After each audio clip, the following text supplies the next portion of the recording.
Hey, welcome in everyone to episode 1 of Bound by Night. I'm your storyteller and host, Void Doll. You can call me Dolly, or Vopic, or Kopic, or Mommy, whatever. Just don't call me your dad. I'm over here sitting on Daddy's lap. That's Slice Drop. JK, let's meet our kindred. Up first, Nat Chan. Hi, I'm the NetChan, 1984. You can find me here on Twitch under said name. I'm a variety streamer. Playing Noah the Bruja. Thank you, Nat Chan. That was beautiful. You're beautiful. And I love you very much. Up next, Shrieker Sly. Yo, my name is Striker Sly. You're an intergalactic spice trading fox, and I trade spices for information. The rest, well, that's just classified. You can find me on Twitch, YouTube, pretty much everywhere on all the social media, but, you know, that's a whole list of things. And I am playing Jihoon, the Tremere. Hell yeah. All right. And up next, we have a transition really quick. Alex. Hello everyone, my name is YankeeBoy. I do not have any socials to promote, but you can always find me in Copic Doll's server, being a continuous thorn in the side for the DM and defying fate at all corners. I am playing Daniel Price. Of what clan, you might ask? Well, you're gonna have to stick around and find out for that one. Woo! Stick around and find out! Sweet, up next, Chron. I'm Chron. I'm playing Evan at Towards Night, and you can find me in either Copics or Sly's Discord. Hell yeah. They're good places to be, good places to be. And we also now we have me and you, we're holding hands, we're running, don't let go of my hand, and Tyrant. Hello. I am Tyrant. You can find me on most of the social medias at Tyrantonut, and I am playing Malcolm Bucciolati, a Ventru Kindred. Bucciolati. I just want to kombucha. Bucciolati. Just reminds me of JoJo's Bizarre Adventure and Bucciolati, you know? Buccia. Disclaimer for this game. This is not your typical game of Vampire the Masquerade. This is a game that was written for a motherfucking drama, baby. I'm going to disclaimer this every single episode. There are going to be a lot of twists and turns, especially those of you that have played V20 or Vampire the Masquerade before, because I am a sucker for certain things romantic and even more things dramatic and hellish. So if you'd like to stick around, let's play a game of Vampire. All right, Jihoon, I need you to roll a wits and awareness. You get to go first today. Sly. What? No! Oh, God! Oh. It's fine. Oh, I knew it. I had a feeling. You had I a was feeling. gonna be You stuck. knew. No. You knew I Okay. was coming for you.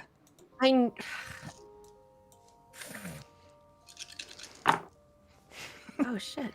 That's a sick first roll. Baby first roll of the fucking game. That is 1, 2, this is a crit, so that's 4, 5, 6 successes.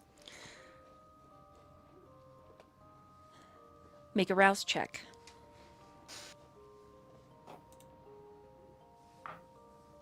Success. All right, your hunger does not increase. It is a Tuesday night.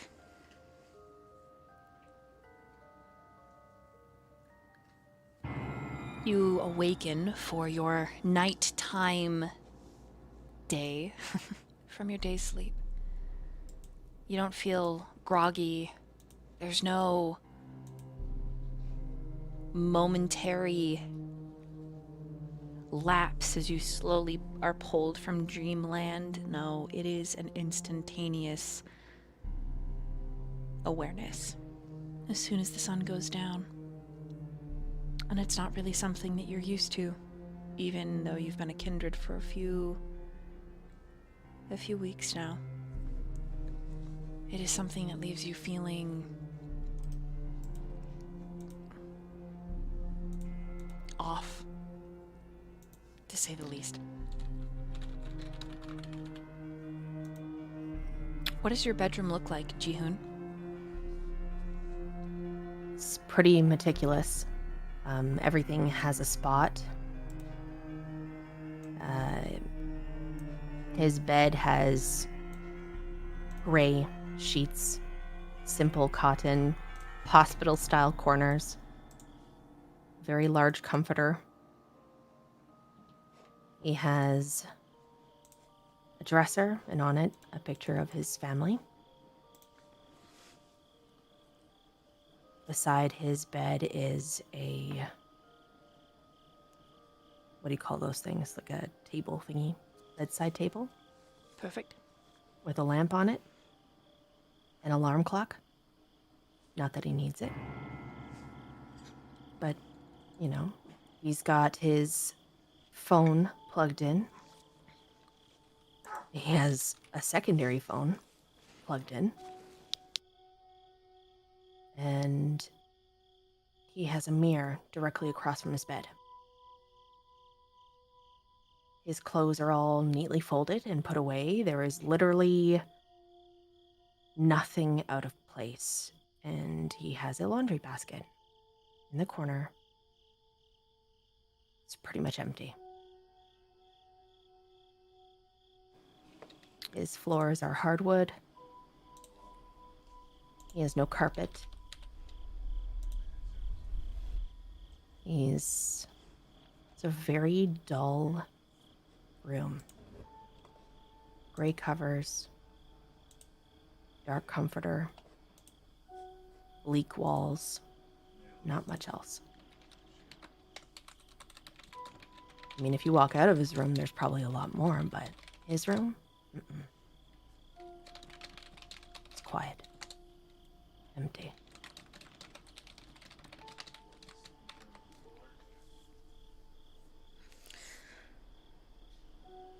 Yeah. And it's kind of cold.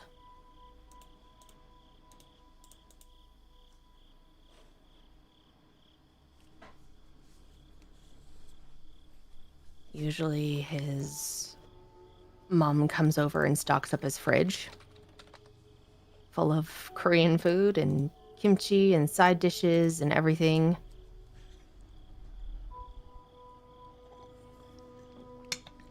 But he has been telling her not to bring anything over.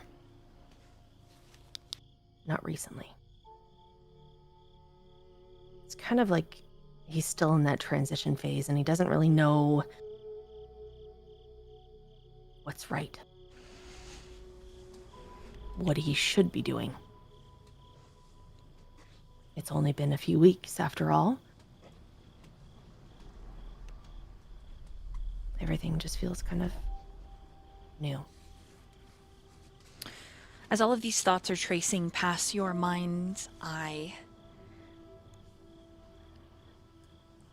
a melancholy spreads through your chest until near wits and awareness. Something is moving in the kitchen of your apartment, and it's trying to be very quiet. But you hear the pads of bare feet on the tile. What do you do?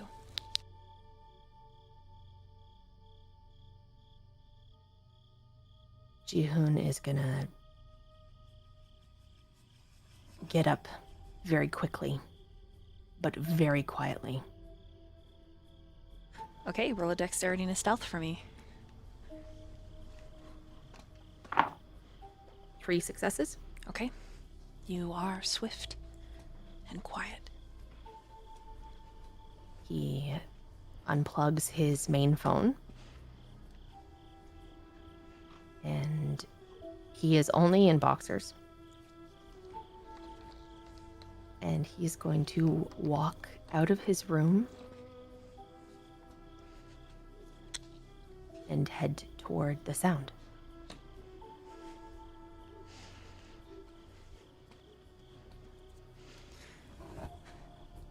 The Sounds like archway that leads into ahead. your kitchen when the fridge is open and someone is crouched behind it, you're unable to see their visage. And such it is tonight. The light spills out on the tile floor, illuminating the entire kitchen in this soft yellow glow. And slowly you step, moving like a spider on a silk thread, to peer over the top of the fridge door.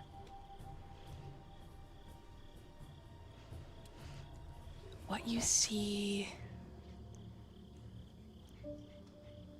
at first confuses you.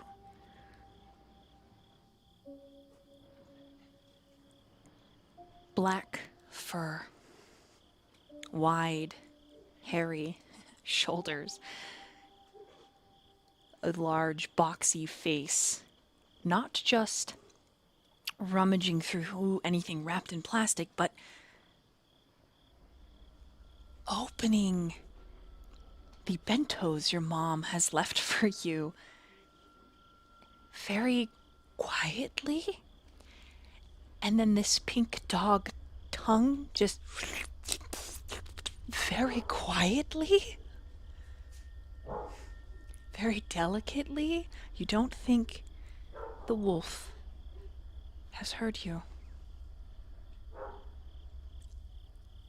As leftover by leftover, it gently bites the corner, bringing it down to the floor, to then gently using tongue and teeth to unlatch, to laying that on the floor, to then very gently sucking it all in,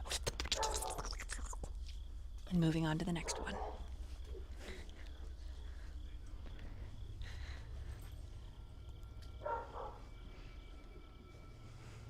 What the fuck are you doing? The shift is instantaneous from four-legged wolf to maybe a half-naked man. I mean, he looks like he's wearing the remnants of a shirt. The rest of his chest is exposed, his lower stomach, he's covered in bruises and scrapes. One eye is swollen shut, his nose looks crooked and broken, the lip is split down the center, and on one wrist there are cuffs. Police-issued cuffs. I try not to wake you.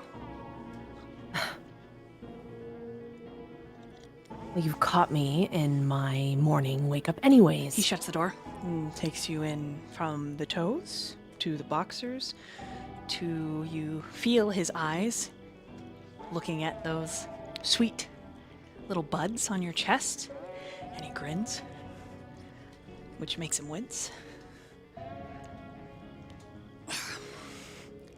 Ji-hoon instantly steps back. I should do this more often. Get the fuck out of my house. I'm doing you a I'm housekeeping. Who the fuck are you? That's a really good question. Who are you? If I tell you who I am, will you tell me who you are? You're in my house and you don't even know who I am? Well, I had a guess that you worked for the big guy, right? Magnus Corporations. You work for them, right? That's who you work for, right? Is that your business? Well, I mean, this house, there was somebody else that used to live here, and they would... That explains why the cuisine's different. Hi. Uh-huh. Yeah. Okay. Hi. And he suddenly steps over all of... weeks worth of food. Some of it's spoiled that you just didn't bring yourself to throw away. He steps over these... bless his heart, he was gentle with the containers, so nothing broke. He steps over them up to you, and you see that his toes are, well, definitely the large one on the right side is broken. It's at an odd angle. But he steps right into your space, and he breathes in. You need to get back. Sure. Sorry, yeah. And he takes half a step back. When did you get hired? How long? Who are you? Me? Oh, that's right.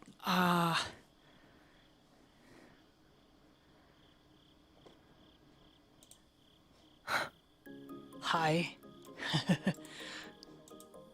Friends call me Gamma. But you can call me whatever you want.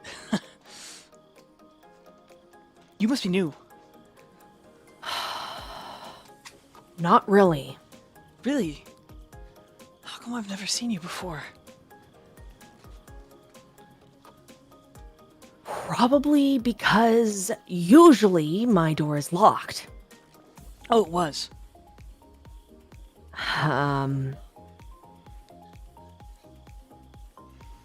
How did you get past my security system? Oh, I shut it off. What's your name?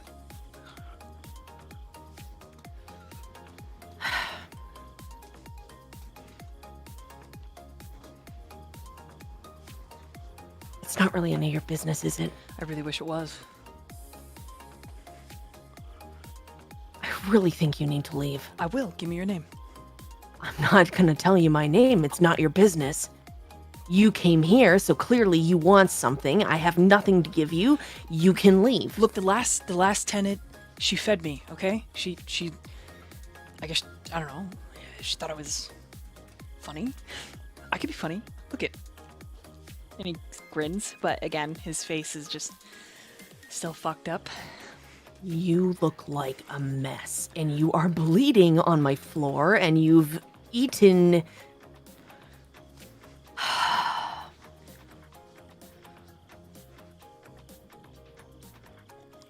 At least... Okay, you know what, just...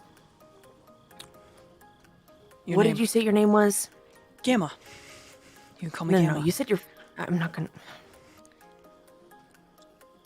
Okay, Gamma. He kind of bounces a little bit when you say his name. Like he likes when you say it. Like there's a little like woo. Follow me. Please, just... Watch where you're bleeding, please. He takes the remnants of his shirt and he wraps it around the broken toe and like that's bleeding and he like ties it and he's like follows after you. So now he's shirtless. I usually look a lot better. Usually I'm showered. You look fine. Just fucking follow me to the bathroom, please. Yeah, happily. I still would like your name though. Beautiful stranger that now lives in this apartment.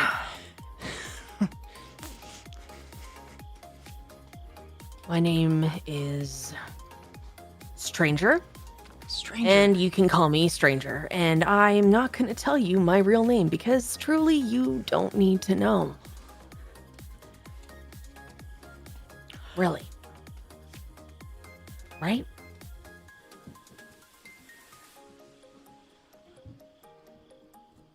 But I need to know who I'm buying the door and the security system for. If you know who I work for, I'm sure you can figure it out. So you're giving me permission to look. Okay. Good luck. Oh. Uh, And you guys at this point, you're in the bathroom, and he just is grinning and is like, "This is kind of a challenge. I like this." Oh, for fuck's sakes.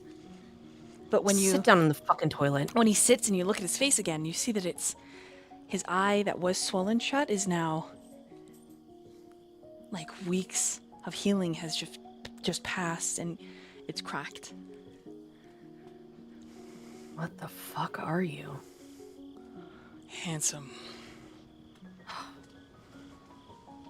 Are you like me?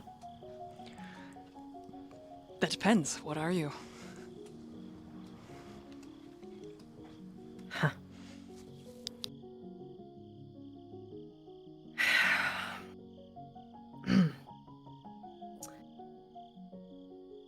Just give me a second.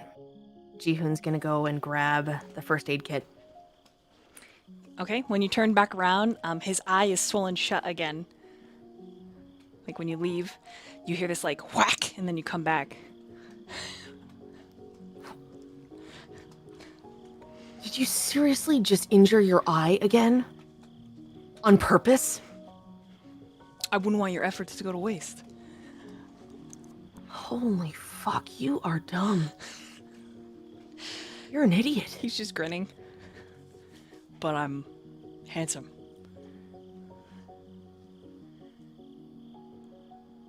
You really are a fucking idiot. Gamma, you said your name was? Yeah, and for the low, low price of your name more than stranger, I'll be your idiot. And he smirks.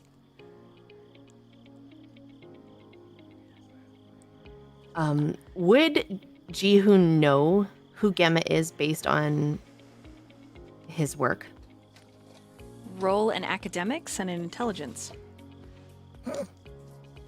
Okay, no problem.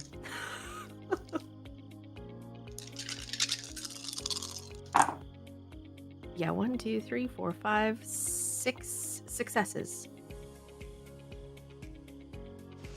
Just based off the name Gamma, all of Magnus's children call themselves names from the Greek alphabet. Okay. But him specifically, no.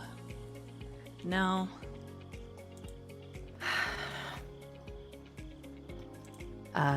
Because Jihoon is very good at like putting pieces together, especially enigmas and puzzles and like logical thought, would he be able to put 2 and 2 together? Yeah. To assume. Yeah, I mean, Okay. he can definitely assume. Let me take a guess, Sir Idiot sitting on my fucking toilet.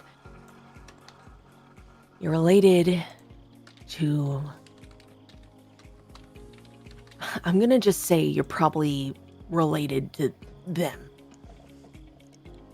Magnus and his family. Yeah. Mm-hmm. Is that bonus points? So how come I haven't seen you before? I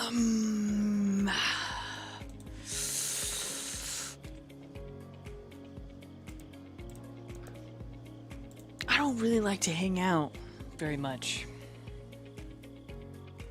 Okay. Jihoon at this time is probably gonna open up the first aid kit, start patching him up and looking at his toe, trying to splint it. The whole time he's like, this is fucking disgusting, and he's got gloves on.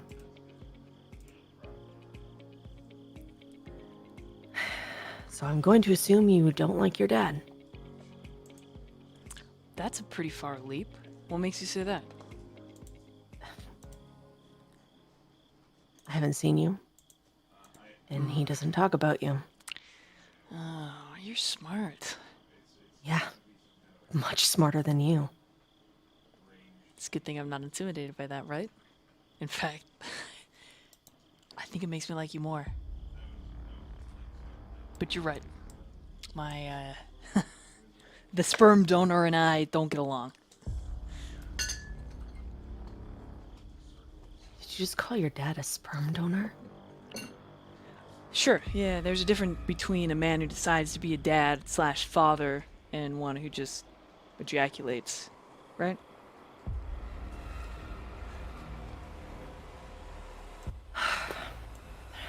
But let's not talk about him. He sucks. Here, let me help you with my toe. And he like reaches down and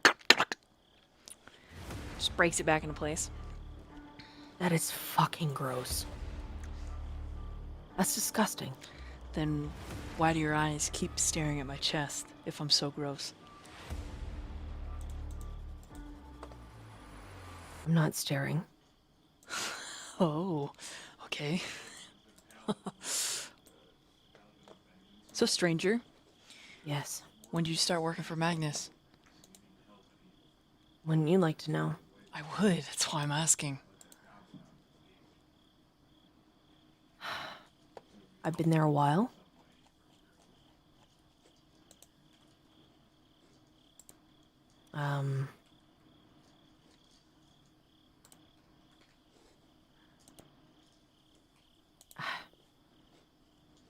don't know.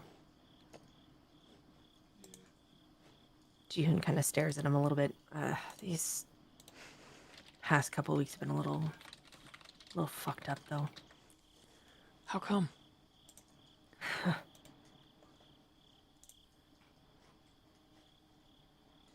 I'm not really myself anymore, I guess. He tilts his head to the side as if asking how come. I mean...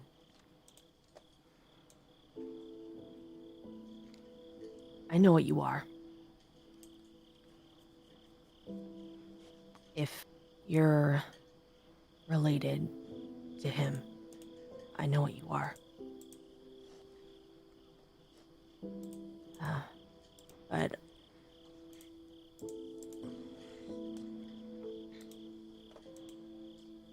fuck. Jihoon kind of realizes that he's like getting that feeling of vulnerability is just, it's too much. He's like, no. It doesn't matter. It's fine. I'll just fix you and then you can fucking get out of my house, right? Only if you tell me your name. Why won't you just leave? Because you smell nice. And you're helping me. And I ate all your food and I feel guilty and I broke your alarm system and into your house. So, I will leave. You can thank my mom for that food. I don't really need to eat it anymore, so I guess... Just next time use a fucking code instead of breaking it, yeah? Just take the food, just don't disturb me. Yep, absolutely. He pulls out a broken screened phone. He gets it open. Holy fuck. What a mess. Seriously? Not only are you a mess, but your phone's oh, for fuck's sakes. Just... sit here for a second and don't fucking move, okay? Jihoon's gonna go to the living room and into his computer room, and he has a stack of, like, phones. Okay.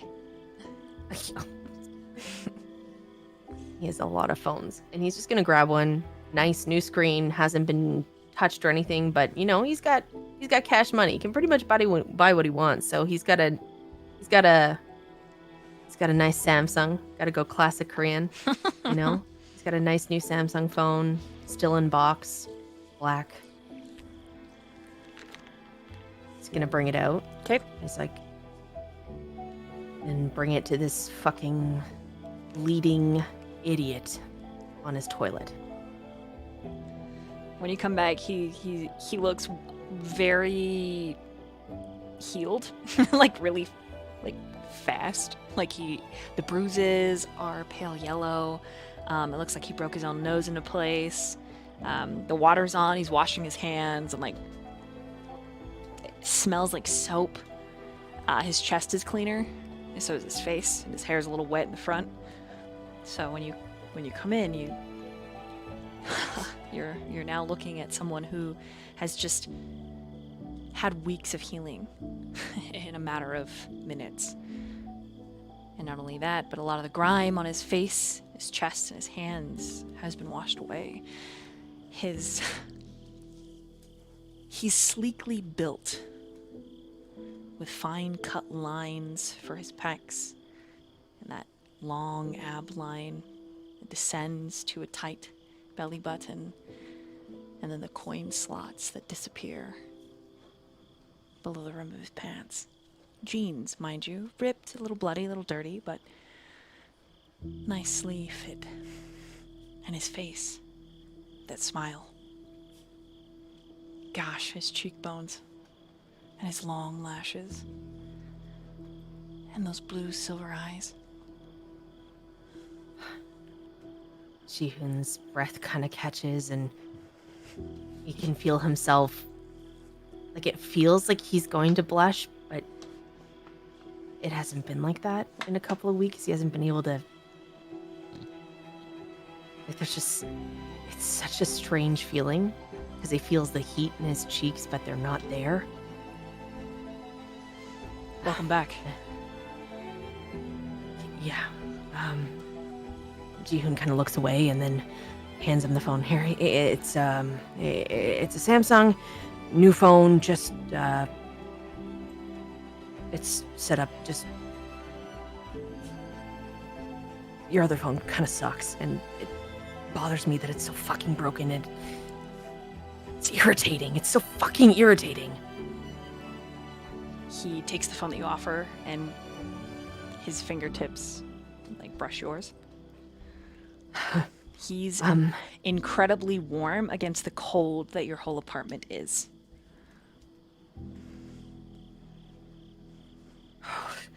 Now I really owe you. You don't owe me anything. Just the name's Jihoon. June. That makes him smile, like a genuine smile. And then his piece of shit phone begins to ring, and he glances down at the broken screen. He says, "Fuck. I gotta go, but I'll be back tomorrow. I'll help you fix this. See you tomorrow, Jihoon." And instead of Why are you coming back tomorrow? Instead of using the front door, he goes in the living room and opens the window. What the fuck are you doing? I'm leaving. But if you have more leftovers, I'll eat them. Since you don't need them, if you want. I mean, I'm sure your mom doesn't know that you're what you are. So, Of course she doesn't fucking know. and his phone is like beep beep beep beep beep, you know. And he's like, "Fuck, I'm coming." Yeah, see you tomorrow, June.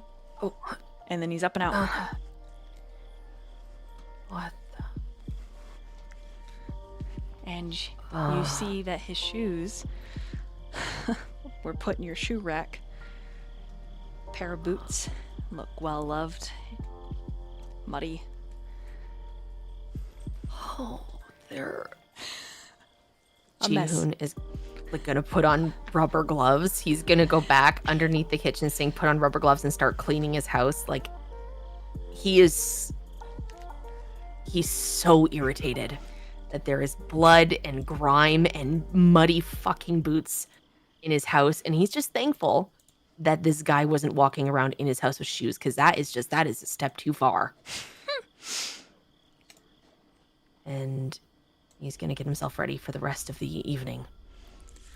He knows he's got to go in, and he's just like, I have no fucking idea what the hell just happened. And we're gonna, meanwhile, there.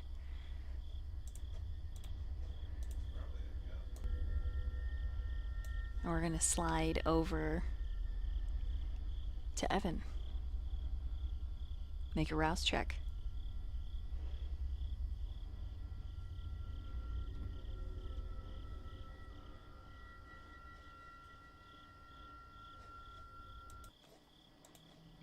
That's a critical success.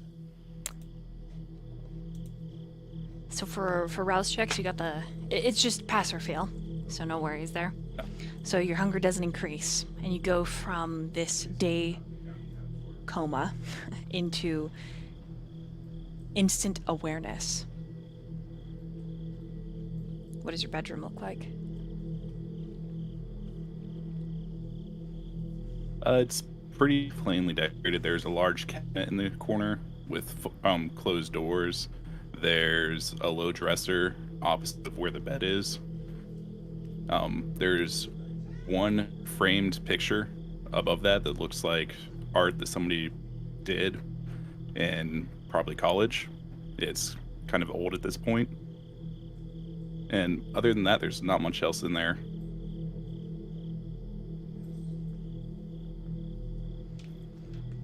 All right. As you wake for your evening, your phone lets out a little chirp. A text message.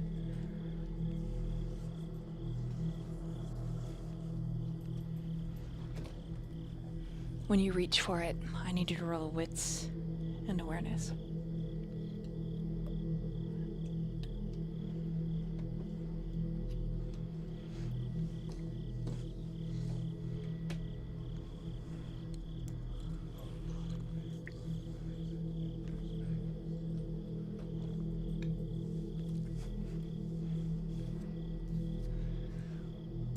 It's 2 regular, 1 critical.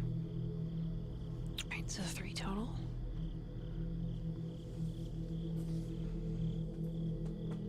Okay.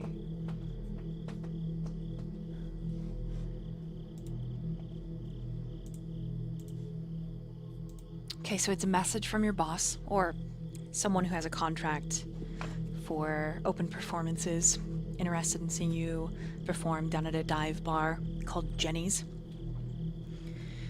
It's a really hot spot for entertainers. Poetry slams, open mics, improv comedy, a nightlife of actors.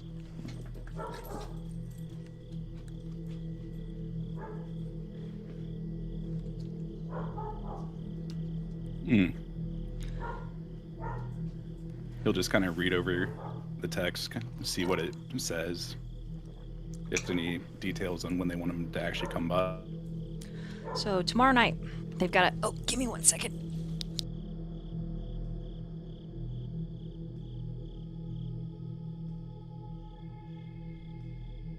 So sorry about that. I had to stop a cat. I had to stop him, and I'm sorry if you can hear a dog barking. Sorry. Okay. Can you guys hear that? Yeah, but it's like atmosphere. It's okay. Okay. Yeah. Okay, it's just a dog barking in the night. He's mad. Okay. Sorry. All right. Tomorrow night, $800 gig, 3 hours, playing and singing and entertaining. Your boss says that there is an opportunity. A big wig from upstate New York has rented out Jenny's for some kind of meeting. She explains that you're the best that they've had perform there in several months. Ever since the improv troupe moved away and disbanded due to some like interpersonal drama relationships. So it's more or less a, please, I know you're really busy, Evan. Smiley face, heart. I know you're so busy, but if you could squeeze in a couple-hour performance at midnight tomorrow, I've got a producer from New York coming down to Mass to Jenny's to play. It's a friend did a favor for me, and they're willing to hear me out. This is my big chance. This is my big chance to make Jenny's more.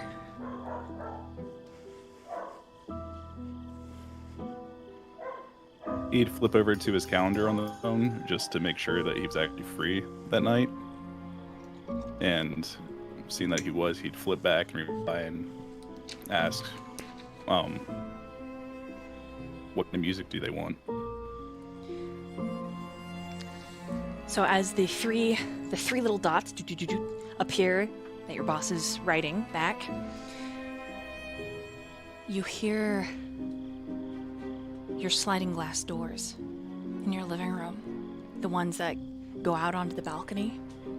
You hear it slowly slide open. Oh shit, I forgot to lock those, didn't I? He'd kind of lazily roll out of bed, making a little bit of noise to let whoever or whatever it is know that he's in there. Oh my goodness, thank you for all these gifted things. Holy moly. Okay. There's no response, and the sound doesn't change. You think it was slid open a couple inches, and then stopped. At that moment, your boss reply comes in. Whatever you feel like, Evan, whatever you feel. Just trust your instinct. Just, I gotta impress this guy. If I impress this guy, God, I might be able to get the funding to make this dinner in theater. How amazing would that be? Exclamation point, exclamation point, exclamation point. Murder mysteries! All capitalized. Happy face, happy face, happy face. Evan, please! I'll pay you $100. He kind of chuckles at that and just sends a thumbs up. I got you. Okay. And then he'll put the phone down and head out to go to the living room.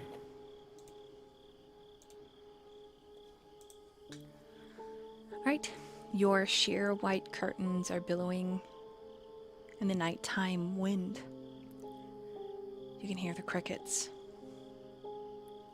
You can smell the summer air outside.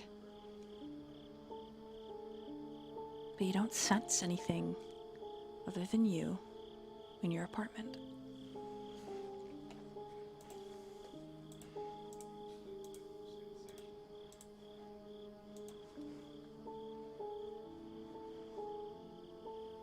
He'll kind of look around and slowly and cautiously approach the doors. Alright, roll another wits, but add investigation this time.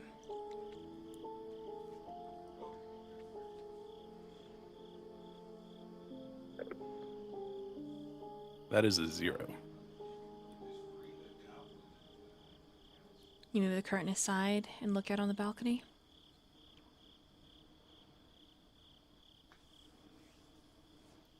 Yeah, he doesn't think anything's there, so he would. Okay. You open the sliding glass door. Yes.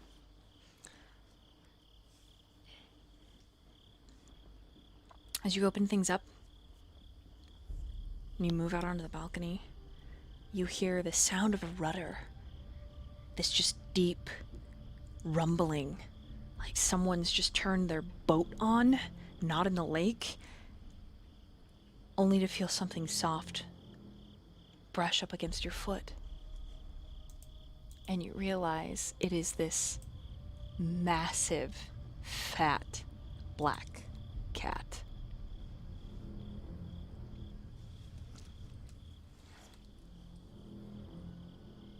He'd kind of jump at feeling that across his foot.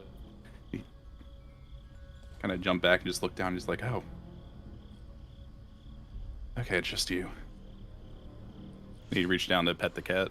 The cat's smoker meow is just meow. Followed by the little sound that it makes. But you don't sense or see anything else.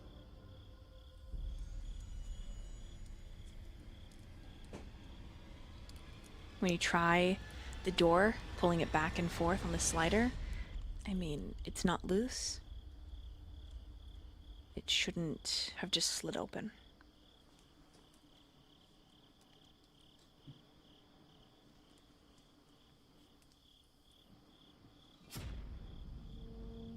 What would you like to do?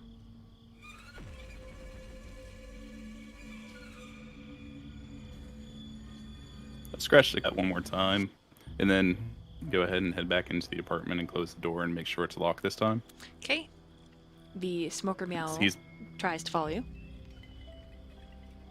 no, not right now. You slide the door closed, and you just hear this little scritch, scritch, scritch, scritch, scritch, scritch, scritch, scritch, scritch. And when you look down, the cat is just paw over paw, like it's running on the glass with its 2 front paws, sliding them in front of it, just whip, whip, whip, whip, whip, whip, whip, whip, whip.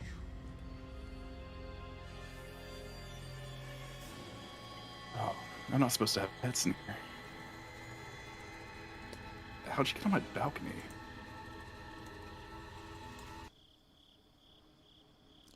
As if the cat can understand you, it stops swiping its paws and it looks up at you with pale golden eyes. You can't hear the meow through the glass, but you see the mouth open, the chirping.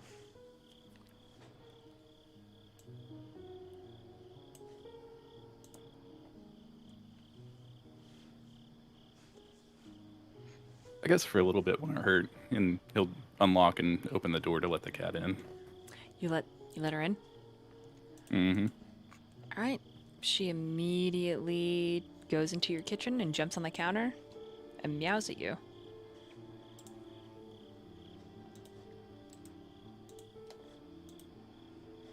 He just kind of turns, hand on his hips. Keep in mind, this entire time he's only in his boxers. Just like, I don't really have cat food. I can give you some water. The cat meows.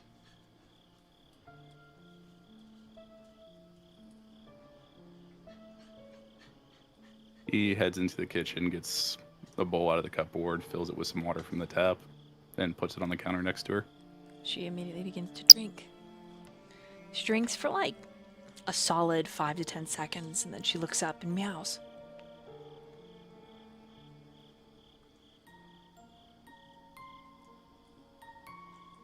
He'll just kind of look at her quizzically, like, what could you want?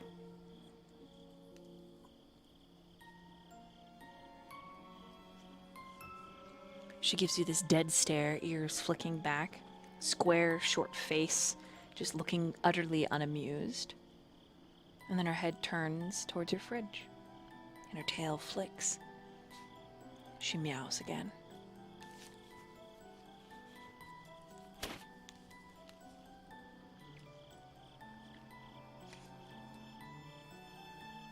Kind of ponders for a second. He's like, think I have some tuna casserole in there. One of the adopted mothers on this floor, she drops some food off every now and then. Her kid's just left for college, so she always says she makes extra, but it's always just made purposely to drop off. The sound of that rudder again as the cat begins to purr.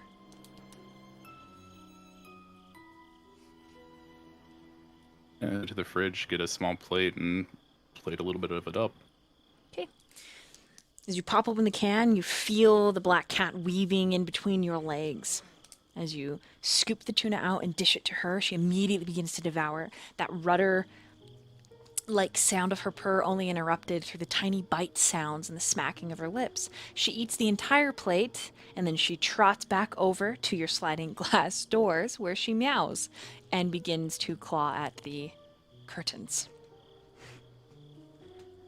Hey, don't do that. I don't want to replace those.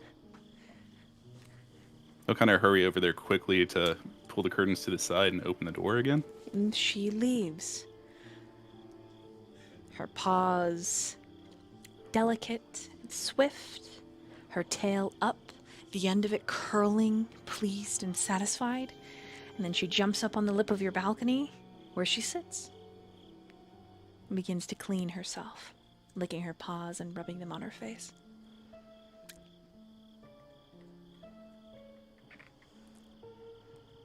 Roll wits and insight.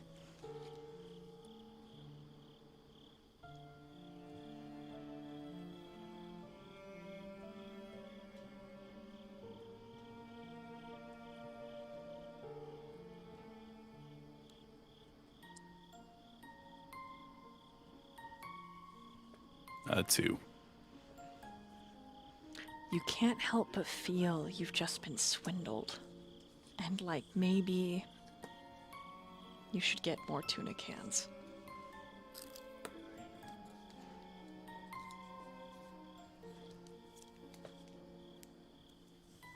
Hmm.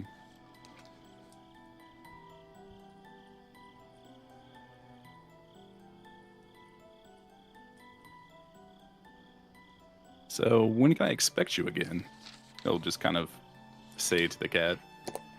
The cat looks at you with a bored expression and continues to clean her paws and her face.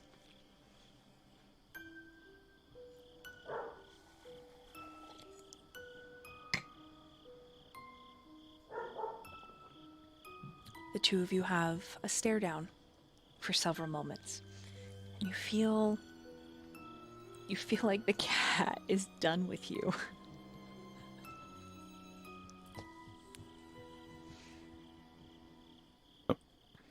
If that's how it's going to be, I'll let you be. He'll kind of put his hands up and back away. Okay. You go about the rest of your evening, your wake-up routine. But you can't help but feel like you're not alone in your apartment. And so between each task, you find that you walk through the whole apartment, checking the windows and doors, and yes, the balcony. There's just a lingering that stays behind, as if someone's watching.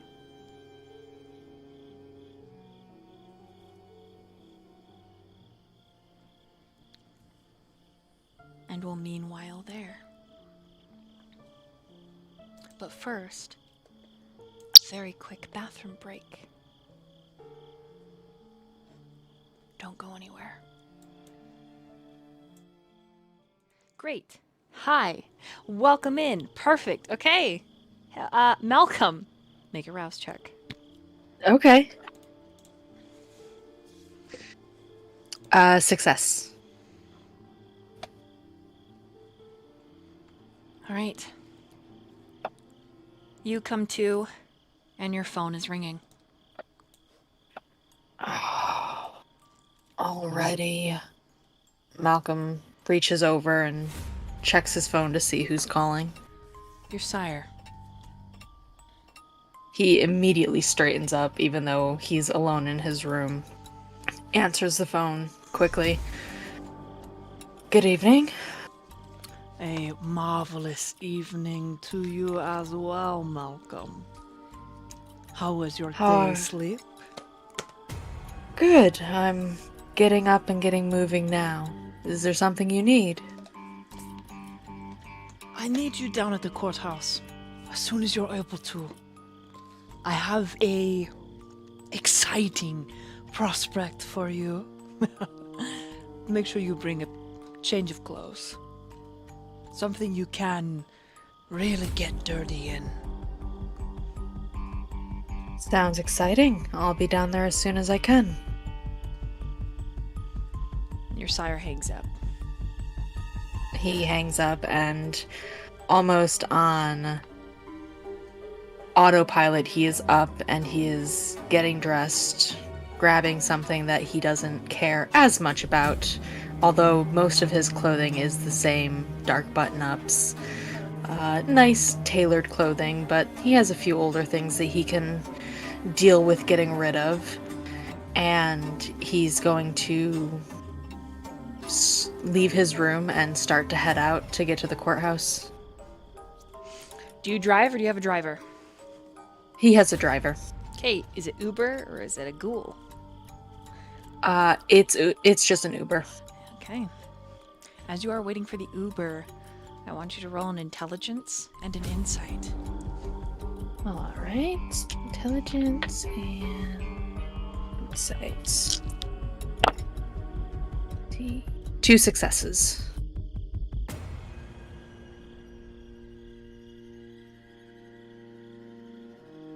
Two successes?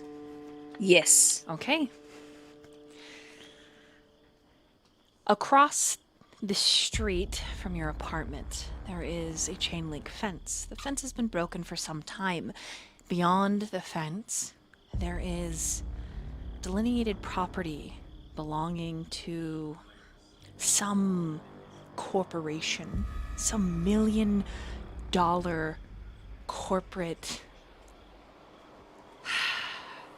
more than likely shitbags who's going to flatten the place and throw in a bunch of infrastructure. But for now, it's fenced off. The fence is broken. And the wind carries a scent from the broken part of the fence to your nose. And you instantly recognize blood.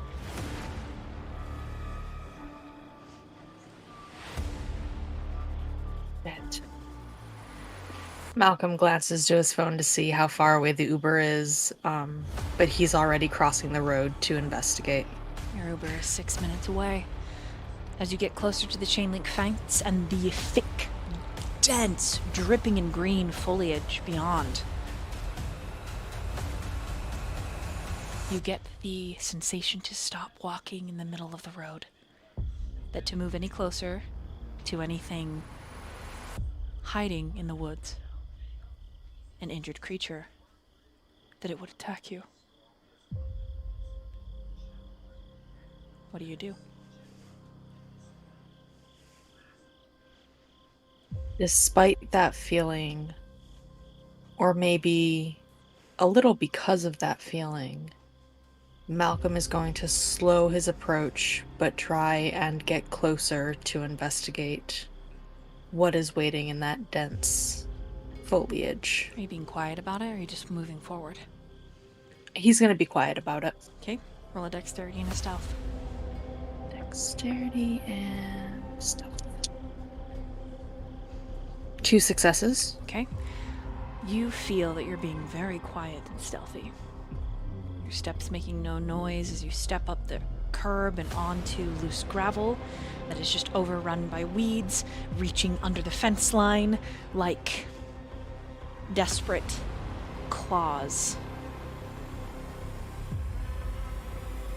You take a moment to notice the wilds reaching for the asphalt and the stark difference between the two. Something rustles to your right and you look into the trees. There's too much blocking your view, but something large definitely gets up and quickly pulls itself further from you. I say pull because it sounds like something is dragging behind. Your worst fear? A limb? A bear trap? Who knows?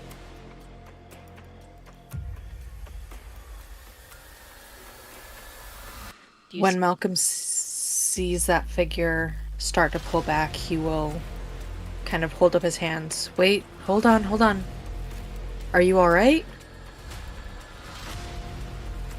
The animal continues to move away, deeper into the woods. Malcolm will follow after the animal. You step beyond the fence line? Yep.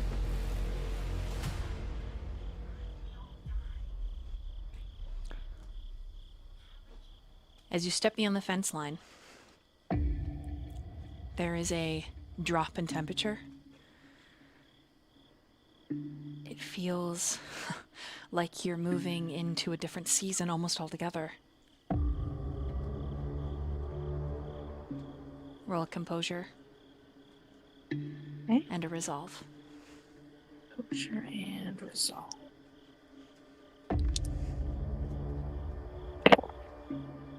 1, 2, 4 successes. Now you know, supernatural entities claim territory. Kindred, it's typically mortal cities. Mortals for the very sake that they feed off of them. But there are other supernatural things that don't need to feed off of mortals. And so the wilds are theirs. The wilds that grew before the cities. The cities that were brought to rise in fortification in their trees. This feels like you're stepping into territory that is not yours.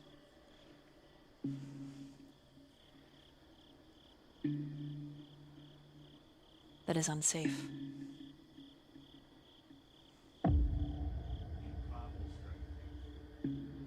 He hesitates for a moment after crossing the threshold into this territory. Glancing back behind him, he could just wait for his Uber and ignore all of this, but his feet already start to carry him forward to find the animal that was wounded. Roll an intelligence and investigation. Okay. Intelligence and investigation. 2 successes. You find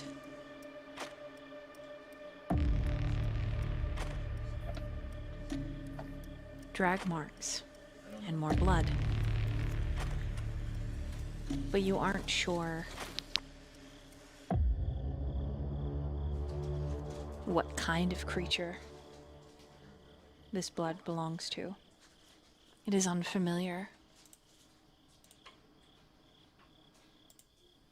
Your phone lets out a little jingle, notifying you that your Uber has arrived.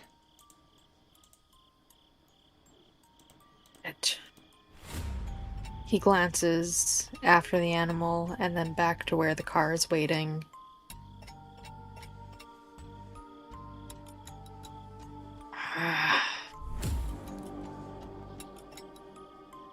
And he's going to ignore the car and try and move deeper into the foliage.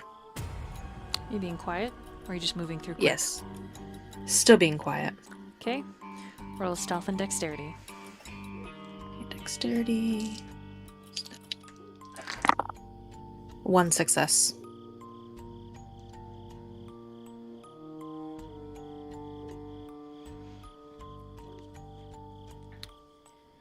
Again, your footsteps, even with 1 success, make very little sound on the foliage, and you begin to make haste. Your Uber eventually sends you a message, a text message. I'm here to pick you up, where are you? But you continue forward. You let the trail be your guide, and though you start to lose it and it starts to sputter until it is nothing but your senses leading you through the very dense sentinels that rise up all around you, you come to a swing set, a seesaw, a slide indented and twisted, an old park, overgrown, rusted with age.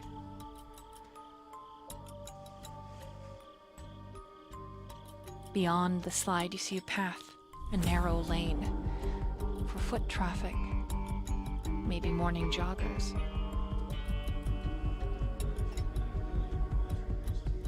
What do you do? Is there any sign that the creature has stopped at the park? Any blood trails or anything to indicate if it might have paused here before moving on? Roll intelligence and a survivor. Survival. Roll survivor. Survival. That's 4 successes.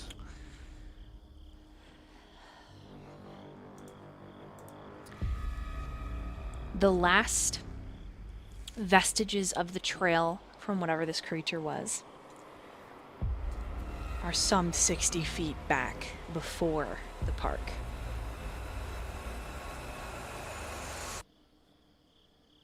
You're not sure where it is.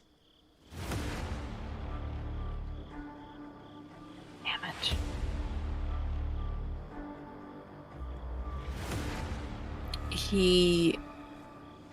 Since he's lost the trail, as far as he can tell, he is going to turn back and start making his way back to the main road. Okay, By now, he's sure the Uber has left, so he's ordering another Uber as he goes. as you turn, you're looking down at your phone ordering the next Uber. When you look up, you don't recognize your surroundings. What the fuck? Roll a wits and awareness. And do you have sense the unseen? I do not. Then just roll a wits and awareness. It's in awareness. That's 5 successes. It doesn't take you too long to sort of adjust yourself to where you are. You think if you continue forward, you'll get to the fence line. If you squint through the dark, you can kind of see the metallic silver of the chain link fence. Just maybe. You don't know how you've ended up here, but you're even deeper in the woods. And when you look up, the moon has risen significantly in the sky. You look down at your phone, your battery is at 20% when it was fully charged. You do one spin 180, and you are face to face with a single gravestone. And we're gonna meanwhile right there.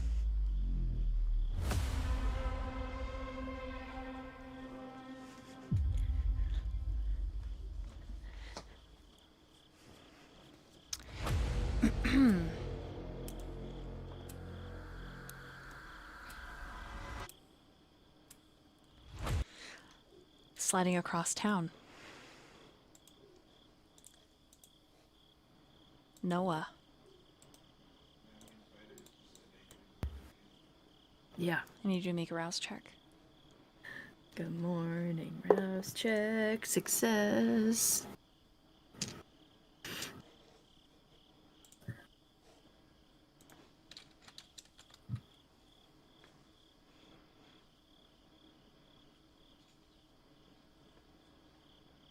Okay. Where did you rest your sleepy little vampire face for the daytime? Well, I have a small apartment. Like, really small. That is kept from the sun. And, yeah, that's where I was last night. What does your room look like? Gosh. It's all over the place. He's got dirty clothes. He's got a hamper, but there's more dirty clothes on the floor and like on the back of a chair than there are in the hamper. He's only got like a twin bed. He's got like Star Wars sheets from when like probably bought them secondhand or something. They definitely look like they were some kids beforehand. He's got a couple of posters of like bands he's really into. His small, probably dining table in the corner is cluttered with like little electronic projects that he looks like he's probably halfway through.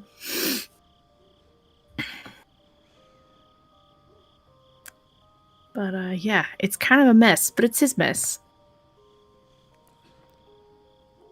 Roll me a wits and awareness.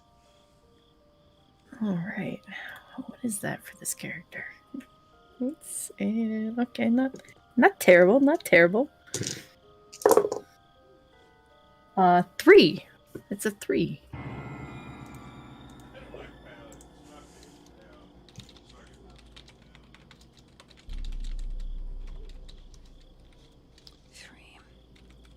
You hear your front door open. The hinges in this modest apartment have a squeaking issue.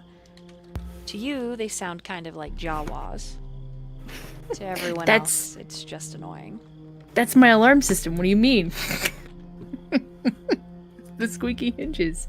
Sometimes the wind simply blows the door open when you forget to lock it, which is sometimes dangerous, all things considered, but right. Your bedroom is absolutely light-proof. Yes, the bedroom is light-proof. It's fine. Okay, well, he hears the door. He, like, makes a face like, what the... Did I fucking forget to lock the door again? He'll, like, grab a hoodie and throw it on. He's got a pair of, like, fuzzy slippers that he slips on. And then he, like, pokes his head out the bedroom door. Looks around. The door is simply hanging open. Alright, looks like, weird. Cool. It was just me leaving the door open again. Cool. Glad that I'm dumb. He'll shuffle over, close the door, lock it. If you shuffle over to the door. I need you to roll another wits and awareness. Oh, good. Okay. That's another 3.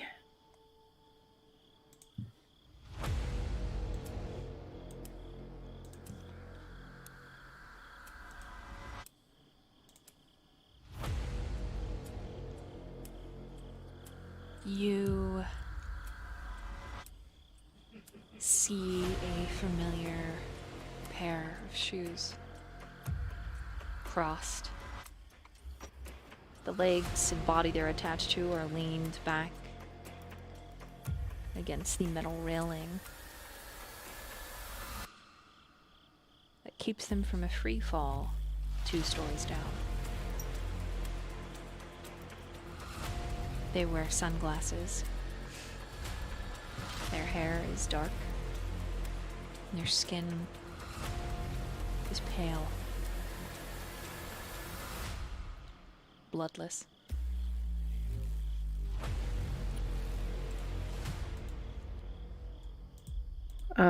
You could have knocked. But, you know, I guess if it's open, come on in. Your visitor steps into your apartment.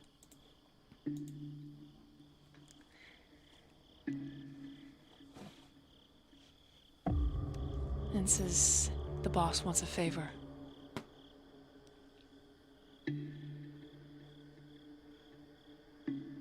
Remind me which one's your boss again? He shakes his head. "Do you owe that many Kindred favors, Noah?" I mean, you know what? That's none of your business. just which one was your boss again? He leans in and he whispers the name. And your blood, if you had any in your veins, goes cold.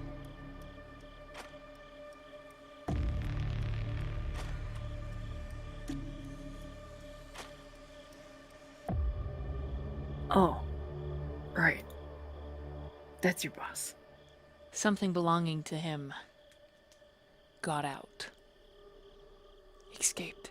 And he's gonna need your help to put it back in its cage.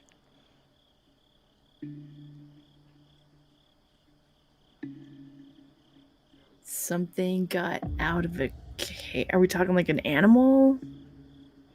The other Kindred smiles. Yeah. Yeah, we are.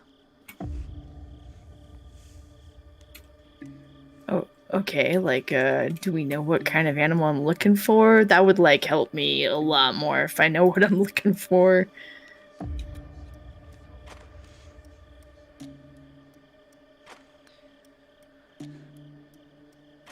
She looks like a human. She looks like a human. But she's not. Oh, okay. Are we talking like...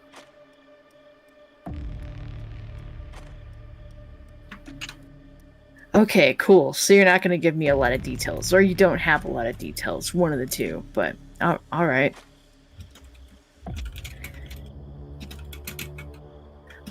Is there a timetable that this is supposed to be done by, or can I just do it as soon as, like I'll work on it actively as soon as possible, or like, is it got to be done by like the 5th of the month kind of thing? As you've been talking, this Kindred is like walking around your apartment, like looking at your stuff, like touching things and picking them up and rolling them between his fingers and setting them down, moving into your little kitchen, you know. Boss wants you to start right now. Oh, okay. I was gonna start right now, but like, how long do I have? Until you catch her. Okay. Well, that's cool. But I definitely... I wouldn't make the boss wait too long, you know? You know what I mean, kid? Yeah. Of course you do. And he walks up and pats your cheek. This thing's not human. Remember that. Okay, looks human, but is not human. But I don't get to know what it is. He shrugs. I don't even know what it is. Oh, okay. Cool. Do you know where it was last seen? Northwood. Or was that just Northwood? Yeah. You know the executive forest? Yeah. Might as well look, right? It was seen in Northwood or headed towards Northwood? That's all I got. Take it or leave it. All right. Roll Okay. a wits and insight. Okay. Cool. This is like a really vague order. Wits and insight. All right, that's a 3 for me. Roll it. That's a 1. All right, you don't notice. That's okay. Okay, that's fine. That's valid.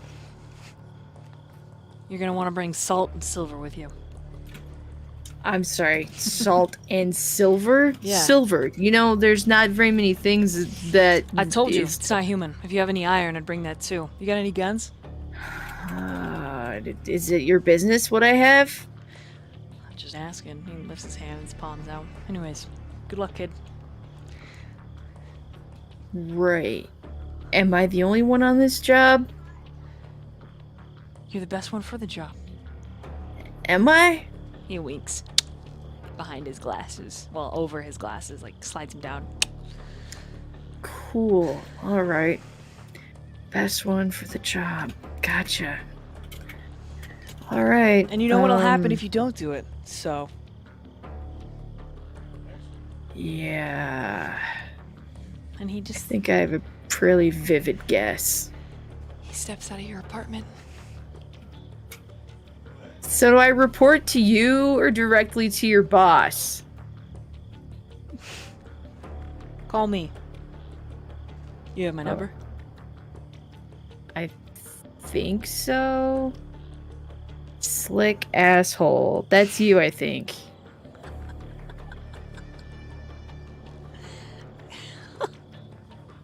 Unless you'd like me to put something else there. He just Like chuckles. a name. He just chuckles. Okay, slick asshole it is. Have a great night. I'll let you know what I find. I'll check in tomorrow. Okay. Sounds good. And as he approaches the door, he like waves a hand so that it opens up. And then he leaves. And he leaves it open. Can't even close my fucking door. What the hell? I'll shuffle over and close the door. Lock it. And, get ready for the day, night. My day. Get ready for my day. I guess I'll message my boss. And let her know I got a thing I gotta do. And I'll pop in, but I gotta do some shit. At the arcade, you message her? Mm-hmm. Okay. Yeah. All right. She sends you back like a thumbs up. Like, are you okay? Yeah, I'm fine. Immediately, she types back, no one's bullying you, right? No? Are you sure? I mean, not yet. Okay, because if you need help, I'm more than happy to help. Yeah. No, of course. I'll let you know. I think I left something... I think I left my favorite jacket there last night, though, so I will be by to get that. She gives you thumbs up, smiley face. Okay. Yeah, he's like, fucking salt? I don't carry salt anymore. I'm gonna have to go to the fucking store. He's like, silver? I don't got no, what the, guns? I got a couple guns. I got some brass knuckles, but those are brass, not silver. Cool. All right, well, salt and silver at the store. What do I get for silver? Like, what the hell? I'll figure it out. But yeah, he's mumbling to himself as he gets ready for the day. And then he'll grab his keys, and he's got a motorcycle that he drives. It's a little older. Looks like it's something that he's been actively working on. Kindred or not, he still wears a helmet. Okay. Where's the first place you drive to? Well, the first place he does go to, because he lives pretty close, is the arcade. He's gonna stop at the arcade first. Okay. The arcade. As you pull up, roll a wits and awareness.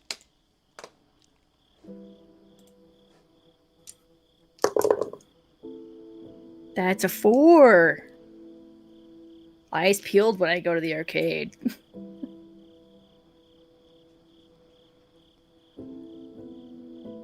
At the same game. Same time that he always is. The young man that wears his hair in a low bun and has massive glasses, a little too big for his face, is sitting there playing. And you can see him through the window.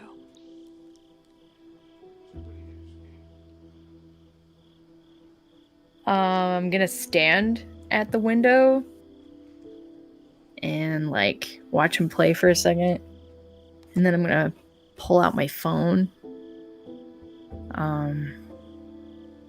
and I'm gonna text him,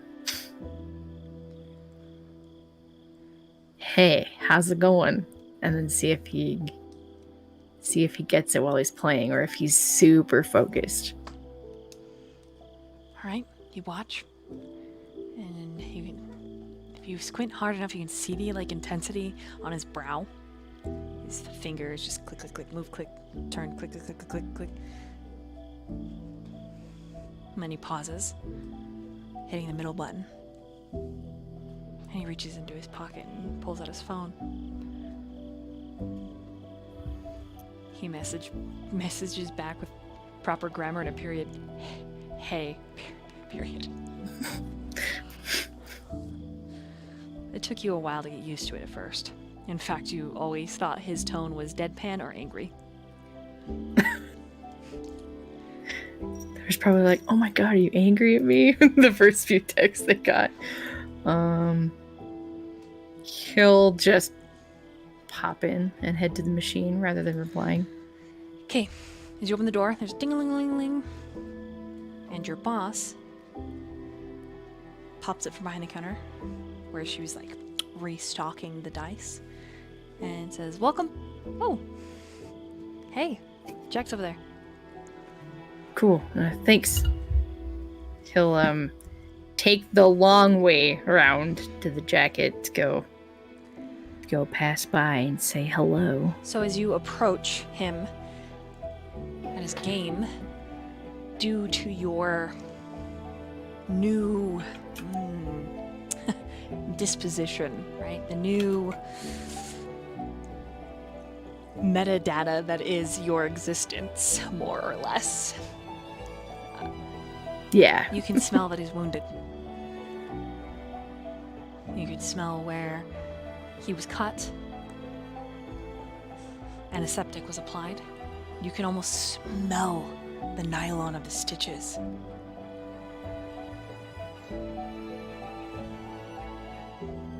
But he seems to hear you approach, though you're trying to be quiet, cheeky about it. And he just says, "Hey." Hey. The wound isn't anywhere you can see that's visible.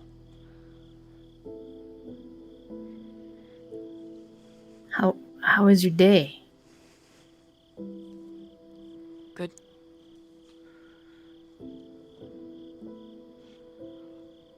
Yeah? Anything new?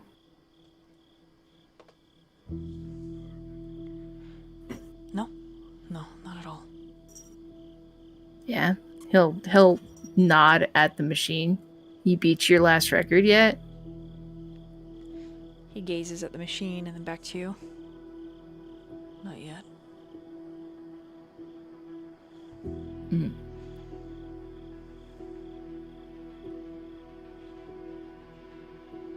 Well, I'm sure you'll get it soon. You watch this slight crinkle of his brow, and his mouth opens and then closes. behind his eyes, there's 100 different questions. You watch them all play out like he's wants to ask you things. But the sheer awkwardness that you have come to discover that this boy lives under keeps him silent. And he just gazes at you. You see in his lap his hands are clasped. And then he pulls out his phone and he types at you. And it says, "Are you okay?" question mark. Is something up? Question mark. He'll look at him, and then he'll look down at his phone, and he'll type. I mean, yeah, I'm fine. I've got a job I gotta go do that I don't really want to do, but I'm okay. Can I help? How about you? Oh. I mean, you might be able to help, but I don't know. I didn't really want to ask you to help with this kind of job. It's like kind of dirty. He stands up from the game.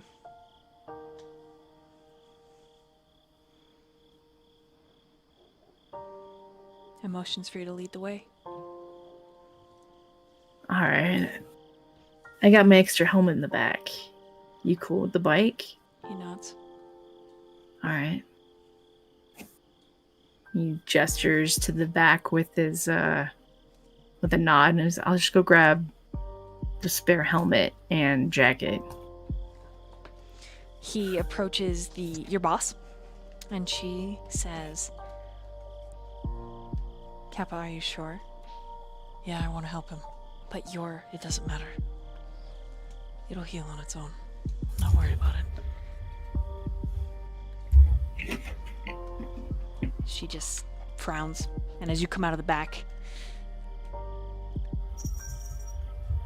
getting all of your items that you need, their conversation goes quiet, but it's clear that she's worried about her brother.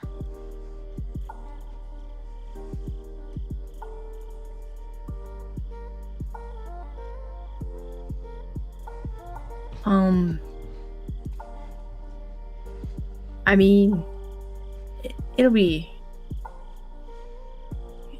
I'll take care of him. You better. If anything happens to him, I'm not gonna fire you, but I'm gonna make you work extra. Oh You'll no. be cleaning the septic tank Okay, that part fucking sucks. without gloves. Oh, So, let's make sure Damn. nothing happens to him, okay? yeah, man. I will beat the shit out of anything that tries. I promise. Good. He, gives a salute. I wouldn't expect anything less. I hit real hard. No crashing, no drinking, no sex, none of that. No kissing. Alright, go on, get. Yes, ma'am. He doesn't say a word, he's just pink, and he leaves. It's just pink.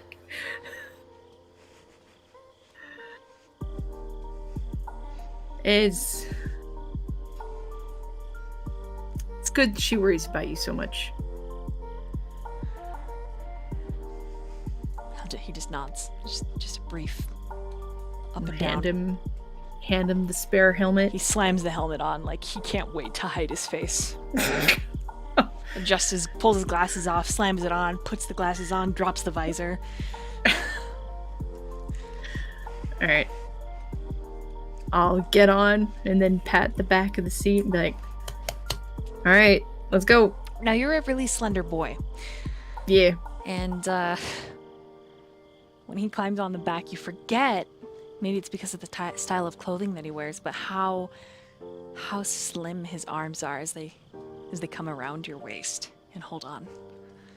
And his chest pressed against your back.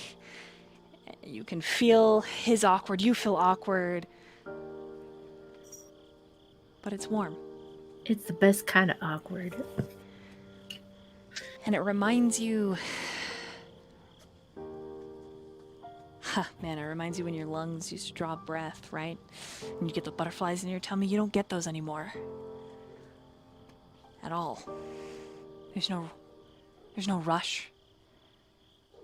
There's just a memory. Synapses that fire off, that remind you of these things you should be feeling. And so it's a bittersweet moment for you, Noah.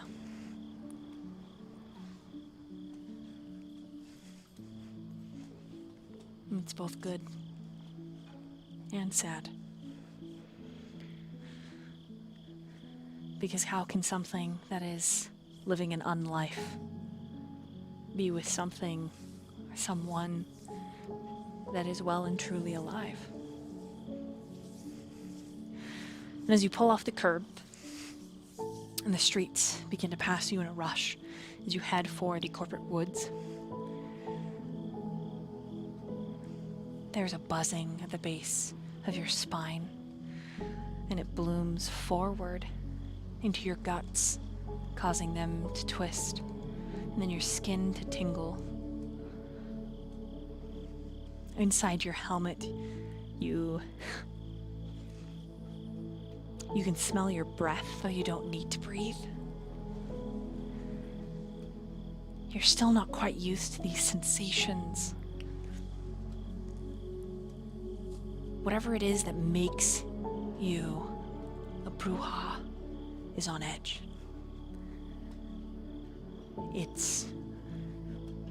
I think you've heard the phrase, juiced and looking for a fight. But you don't know where this fight is going to come from. And the feeling increases as you approach the woods, gaining in speed and intensity.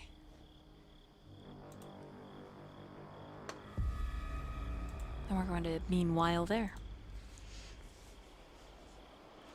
And take another very quick bathroom break because the dungeon mistress, the storyteller, has to go. Woo! And we're back. I hope you all enjoyed that whispering bathroom break and your tinkle was mighty. All right, Daniel. Make a rouse check.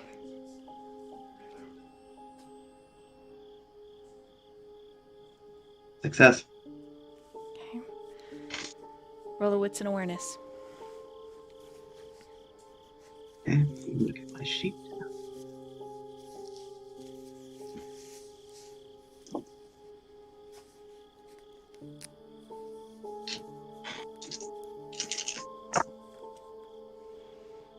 Ooh, that's interesting. Okay.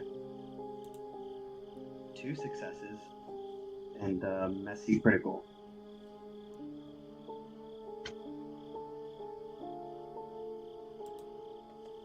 Two successes, and then on the hunger die, the skull? No, the critical on the hunger die.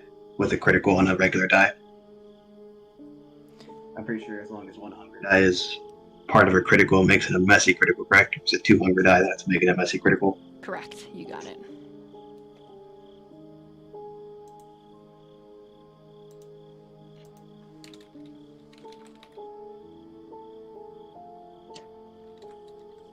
Okay.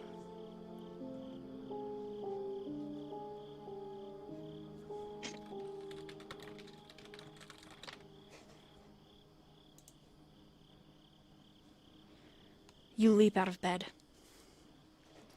You go from vertical to horizontal that if you were still alive, you would have just given yourself an intense case of the car swishies. You are not alone in your apartment. You feel something in here with you. Another predator watching from the dark. You can instantly smell. You don't think it's raining, but you smell the scent of rain and mud. Swirled and intermingled with this coppery tang that just highlights a lick of the air. You immediately drop down into a stance. You've already got, since you're messy critical, you've already got some sort of weapon in your hand. Your beast pushing in your frontal lobes like two knuckles. You hear it in the back of your mind, a guttural.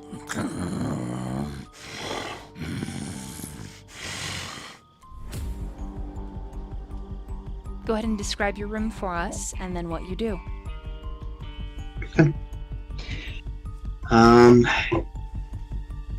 Daniel's abode is actually not an apartment. It is actually a rather small house on the outskirts of town, somewhere with a whole lot less through traffic.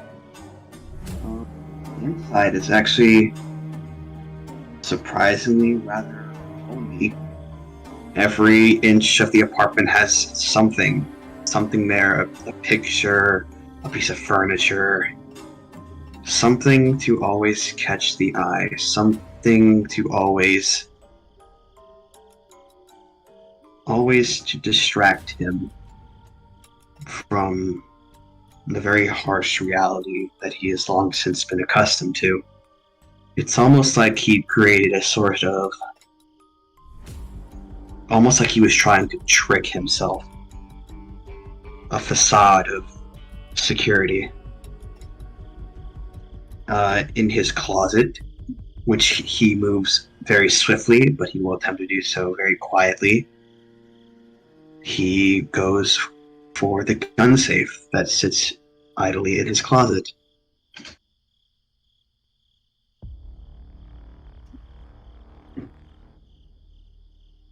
Do you need me to roll some sort of stealth for that, DM? Go ahead and roll a dexterity and stealth.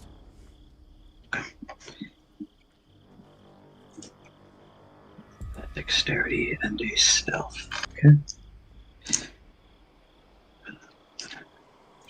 Yeah.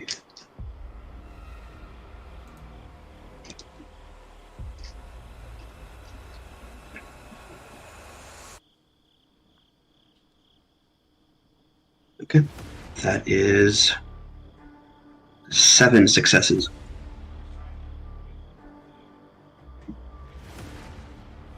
You are not only so silent, opening the gun safe, loading the gun. You almost don't even hear yourself. You're so silent. And just for that, the gun that is loaded is a semi-automatic pistol. Just so you know that, DM. Okay. And where exactly, was there any noises that he heard immediately, like a sense of direction of where it came from, Downstairs. or is he just aware? Downstairs in the living room. Okay. As he loads the gun into the pistol, slides back the charging handle to make sure there's a round in the chamber, pulls back on the hammer, takes off the safety, and he's going to start making his way down the stairs towards the living room.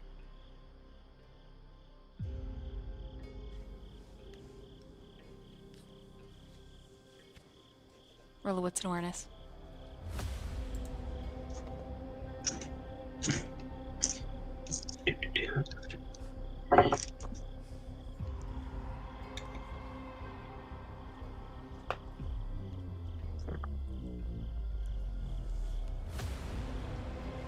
Five successes. All right.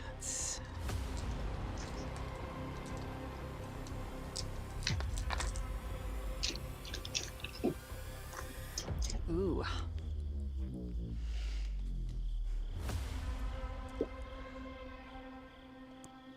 You don't see them immediately. In fact, you only sense them.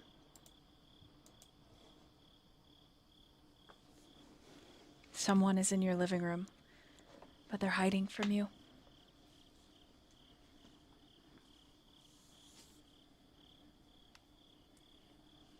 The smell of rain is intensified. You can see muddy steps from the back door through the kitchen. A pair of dainty boots. Muddy socks.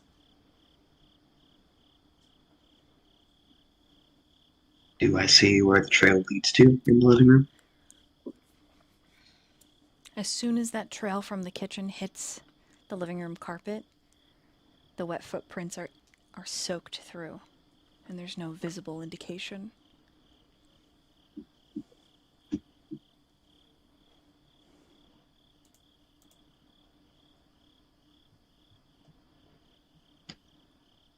Okay.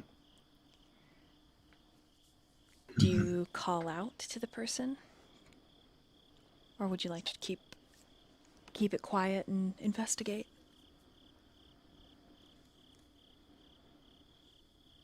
Since they're trying to hide from me, I'm going to try and keep it quiet and investigate. Okay. Roll an intelligence and investigation. Okay.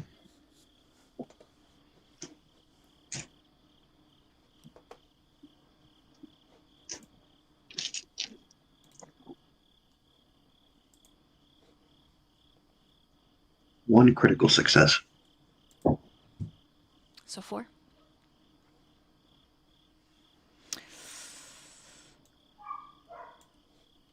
Next to your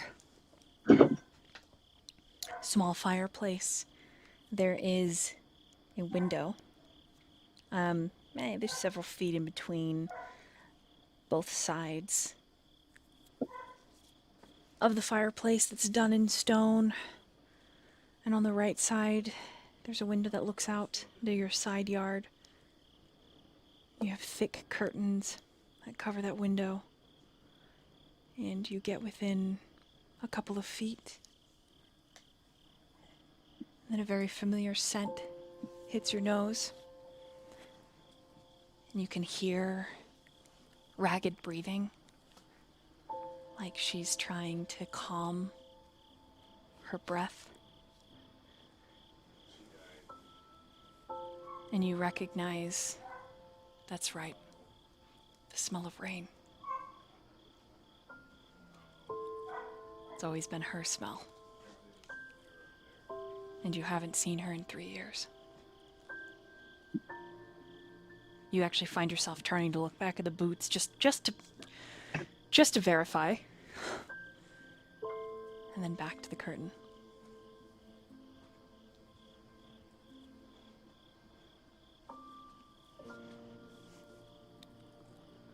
You know you're terrible at hide and seek, right? Come out already. A pale set of slender fingers appear on the drapery and pull it back from her equally pale face. Her long silver hair is longer. The icy blue eyes look up at you from under her lashes. There is an apology on her face. Your beast, however, urges you to fire. She's an intruder. She came to your abode, and she left you. She abandoned you. And yet here she is. Roll a composure and a resolve.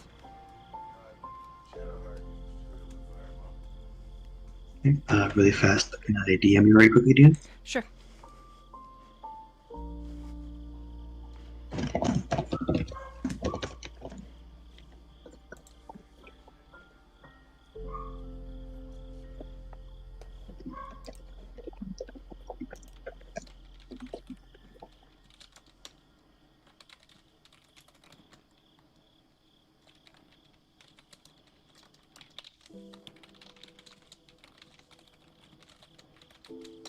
Whisper, whisper, whisper, whisper, whisper, whisper, whisper, whisper, whisper, whisper, whisper, whisper, whisper, whisper. Okay, I responded to the whisper. Go ahead and roll. And for this, I need to make a rouse check, correct? Whenever I need one. Mm-hmm. Okay. That's a success. And it is equal to my blood potency, correct? How many dice I can add when I use that?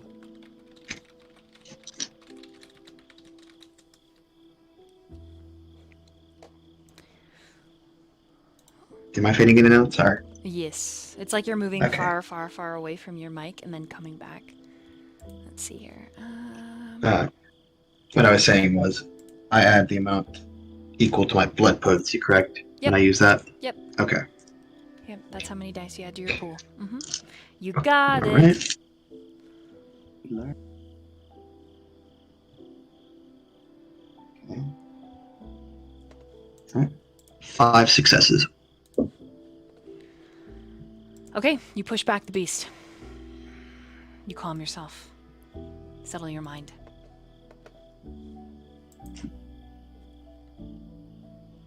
And almost immediately, Daniel will let the hammer on his gun release, put the safety back on, and just let the gun rest at his side.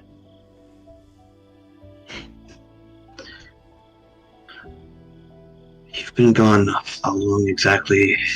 And the first thing you decide to do is make me have to come and find you.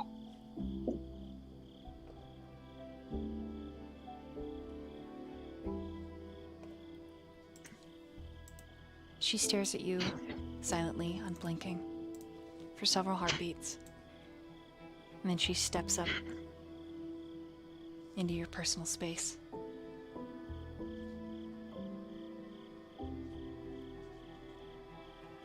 And whispers, "Can I use your shower?"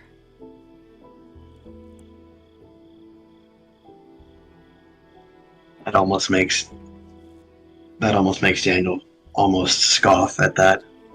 Really? No hello, at least. No how have you been? Sorry for leaving you completely in the dark for the last 3 fucking years. No, none of the above. It's just, can I use your shower? Like I'm some kind of fucking pit stop.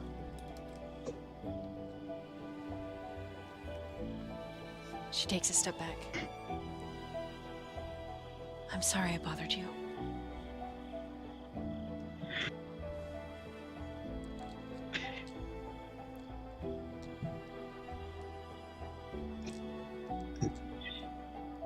Daniel has to take a second to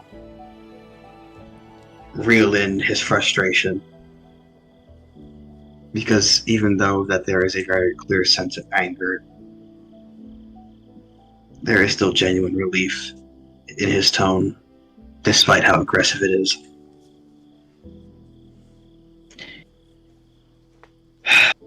You look like a mess. Go get yourself cleaned up. I'll set out some food for you. You're probably hungry as well, aren't you?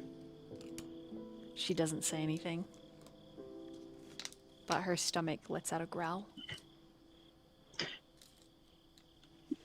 Go on, before I decide to change my mind.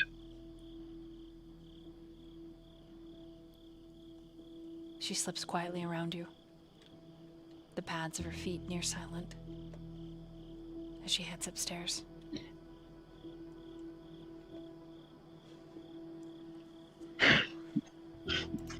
Daniel almost involuntarily pinches the bridge of his nose. And then he walks into the kitchen, looking for something to, I guess, make or leave out for Zeta to snack on. Do you have anything? That is a good question. Huh? Roll a wits. Seeing as he... Roll a wits and investigation. Let's see what you find. Alright.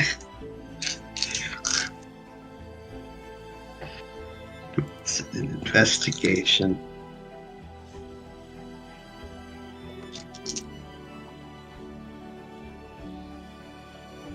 Okay, okay, not bad. 1 success and 1 critical. 5? So 5 successes total? Say that again, you cut out. 5 successes total? Correct. Okay. Well, you've got a can of green beans that haven't expired. You've got some of the Nelly. What is this? Chili dog in a can. That looks good. You have some Spam. That stuff never ages. And Yeah, that's it. Daniel looks at these cans. He's like, I can't make it with this. He just sort of thinks to himself, I really wish you would have said something. At least would have gone out and bought something. At that point, he just grabs his phone and he tries to order some takeout, have it delivered here. Cool. We do some dash door. Yep. Good old dash door. You scroll through several of the options and you find yourself remembering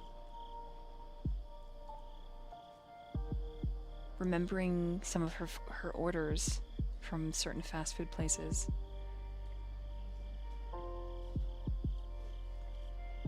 By now He you can would hear probably- you can hear the shower on upstairs, and you can just imagine. I mean, because, well, you can imagine. And it just makes you...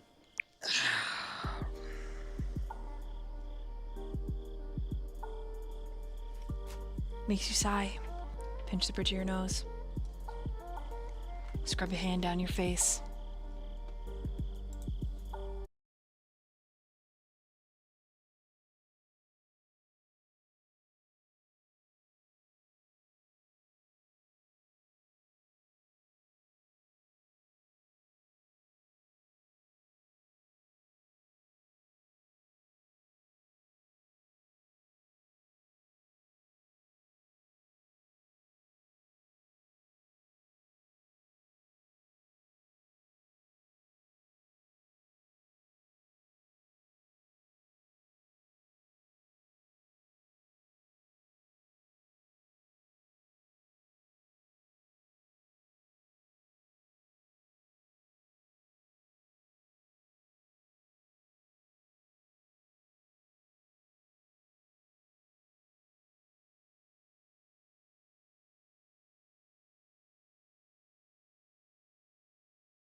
Thank you.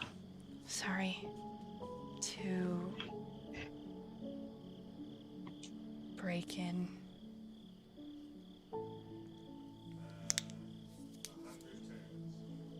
I don't see why you had to. Could have just knocked. It's not like I wouldn't have answered. I wasn't sure if you would. And after your reaction, I'm kind of glad I didn't knock.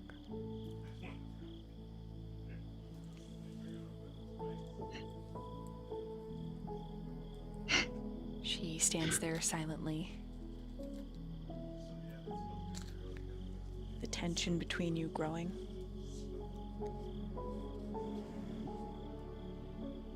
I don't suppose I'm going to get an answer if I ask you why.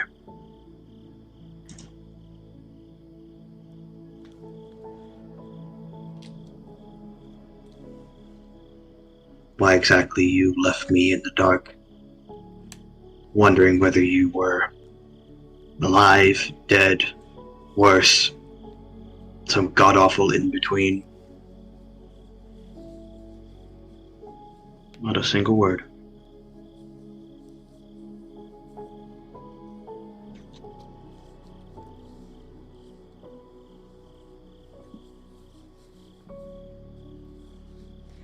She bites her lip. And her fingers squeeze the hem of your shirt and roll up between her fingertips. I'm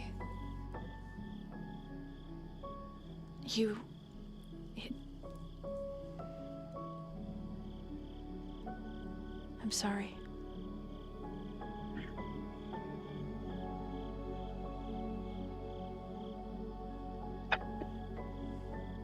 That's all, Zeta. Just sorry. Come on. Give me something here.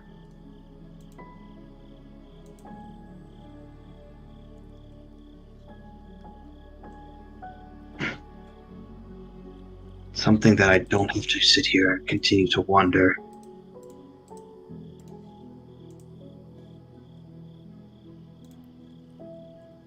Anything would work, really. She's quiet for a few moments, and then her eyes flick up to meet you and yours, and she says very clearly, because your kind and my kind are supposed to kill each other. We're not supposed to work. We're not supposed to be friends.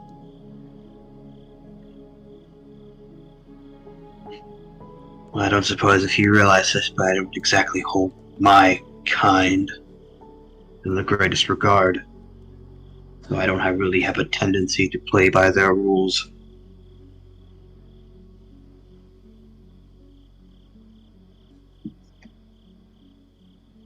I decide who my friends are and who aren't.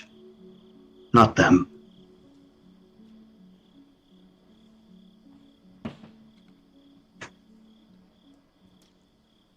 She looks down.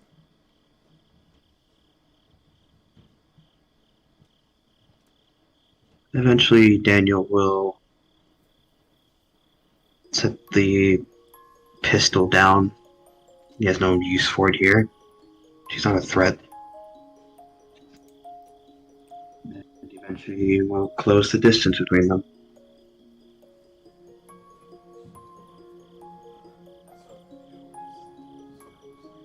To Zeta, it looks as though he's like running a million calculations in his head, trying to figure out something about her whereabouts, where she's been, but eventually he just grows satisfied on the fact that she's here, that she's alive. And he's eventually going to embrace her. If she allows it, of course. She clings to you. When your arms are open, she's right where she belongs.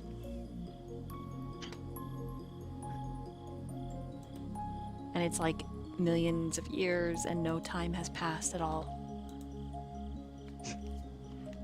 She's a lot skinnier. As your hands can feel the ribs under the t-shirt. She's always had an angular face, so at first you didn't notice, but as her thin arms wrap around your waist, you don't think she's had a decent meal in a very long time. And when you go to pull away to examine her, she holds onto you tighter. And then her shoulders begin to shake.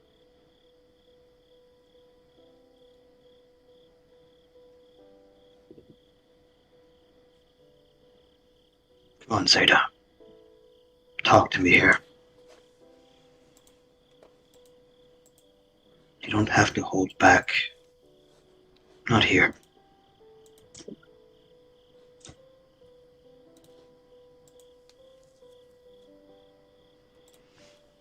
Let me make a roll. All she's able to say to you in a shaky voice is, please let me stay here. Just let me stay here for tonight and then I won't bother you.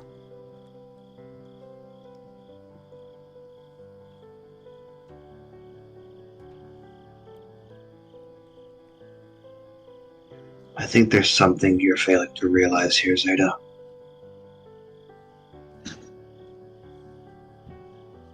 My door was never shut to you. That just makes her hold on to you harder. You can stay here for as many nights as you wish, or don't wish. That's entirely up to you.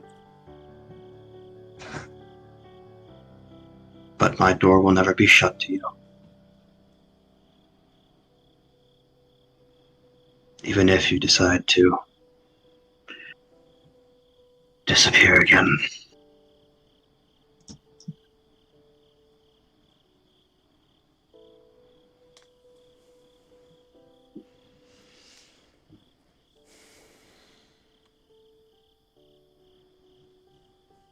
He's just going to hold on to her, his chin sort of resting on the top of her head, just taking in her scent.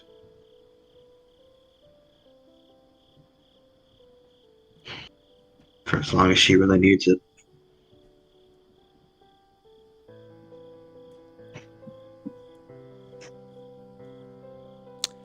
Roll for me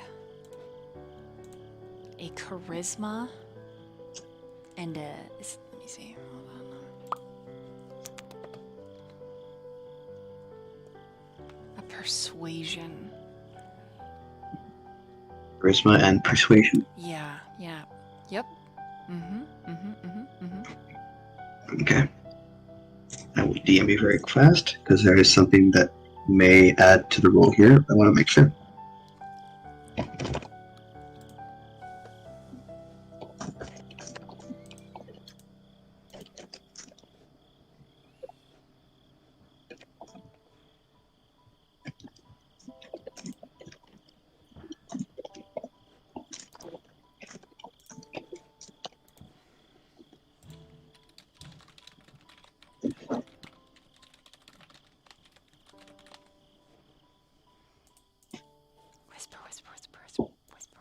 Whisper.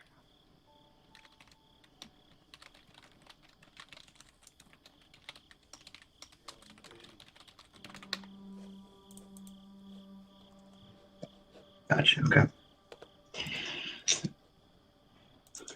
Just in case, so charisma and persuasion.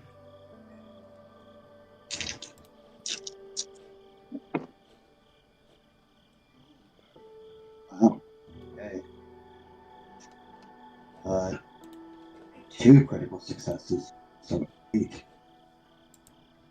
Holy moly.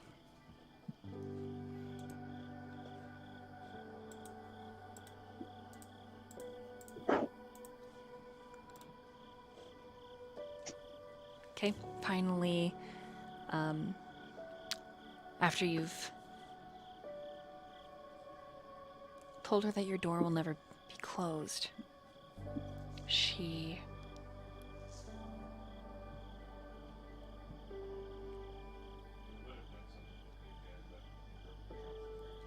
says she didn't mean to leave.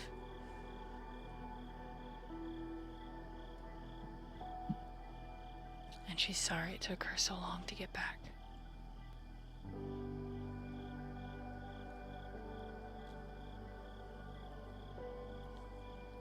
But I didn't have a way to reach you. And I'm not ready to tell you where I was or what was happening. But I promise I'll tell you eventually, okay? I'm sorry. Daniel sighs. Sort of a sigh of resignation, knowing that he probably isn't going to get a better offer than that. So eventually he just says,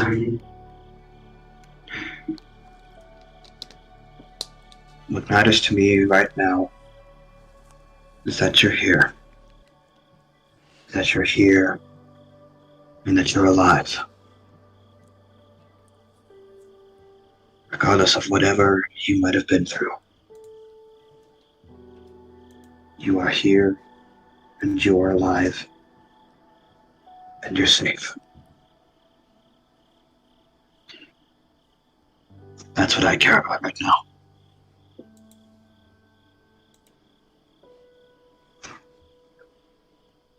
At that moment, your doorbell rings. And your phone lets out a little happy jingle. Your meal has arrived.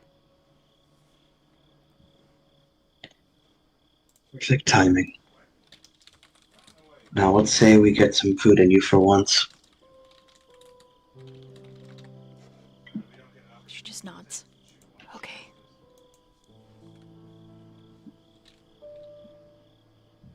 People enter the front door. You. Looks like a young kid. He's stepping away and waves at you. He's got blonde hair. He's driving a white sedan. He just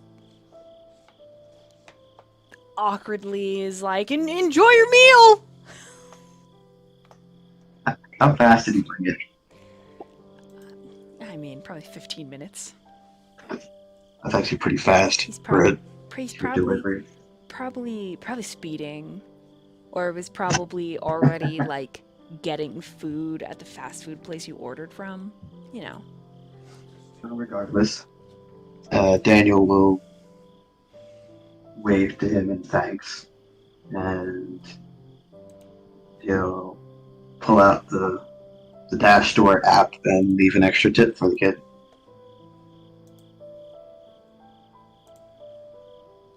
He'll grab the burger, fries, and set it down in the kitchen.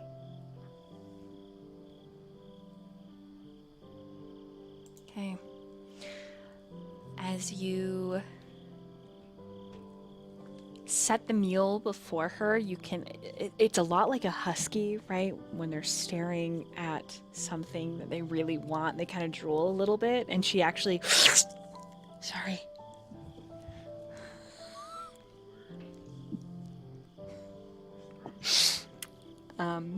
Super unsexy, but you know. You know. It's like she's waiting for you to say go ahead. Because she's looking at the burger, then looking at you, then looking at the burger, then looking at you. Don't need my permission to start eating. And you bought her 2 sandwiches? I bought her. You know what? Yeah, we'll say I bought her 2 sandwiches, both triple and patty. Okay, she finishes both in about a minute. The hunger is unrelenting, and you actually watch her jaw like expand a little bit. Her Jesus canines Christ. elongating, and she wolfs it all down. And then she very delicately, when she's done, like uses the napkin to like dab her face and says sorry again.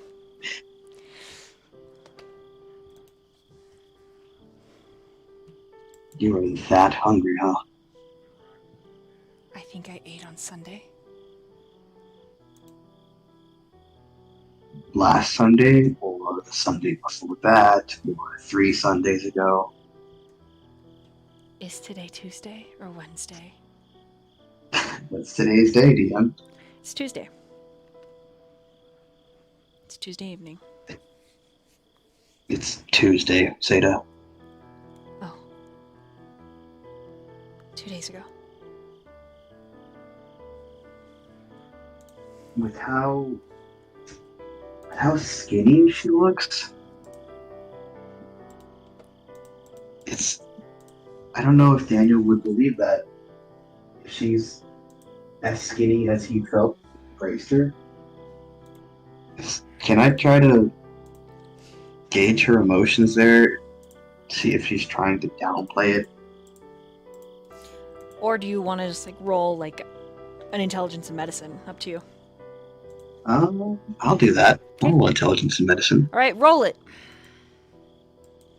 Intelligence and medicine. Right. That is. Okay. That is 4 successes.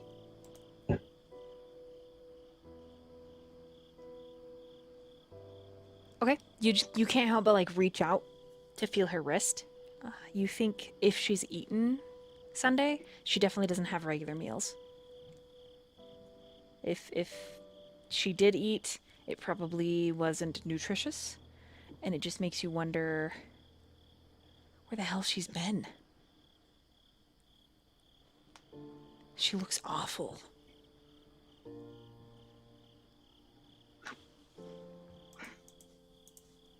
Insane rate last Sunday.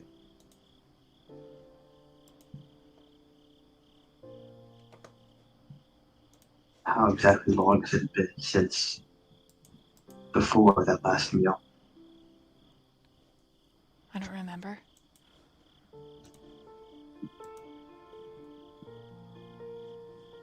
I'm not surprised. But I'm here now, and I'm not gonna go back.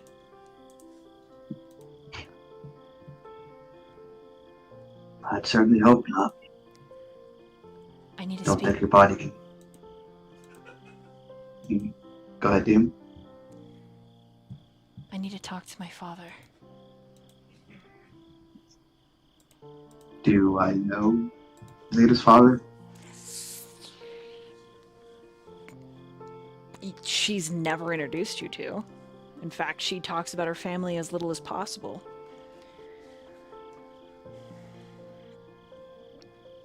You have an idea who he is because of what she is and how many of them are in the city.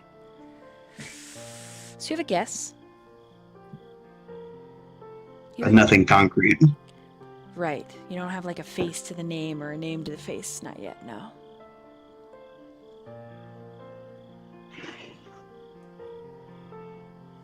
I'm assuming whatever you have to talk with him about is what you would prefer not to talk with me about. Right?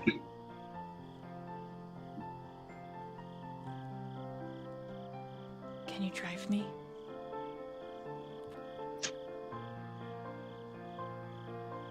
You certain that's the best idea? As you said earlier, we're made to be natural enemies, as it were. And I don't think you exactly introduced me to said father. Can you trust that he's not going to try to maul me on the spot? No.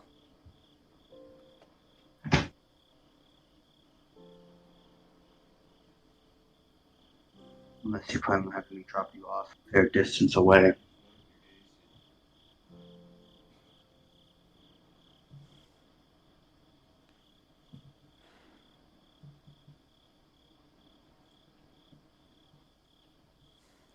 She bites her lip, and finally she says, maybe you can take me to my brothers? Do I know any of her brothers, DM? Ah, you know one. And he's really, really rude. First time he saw you, he said that your facial hair looked like pubes. He's really short and loud and just the worst ever on the planet.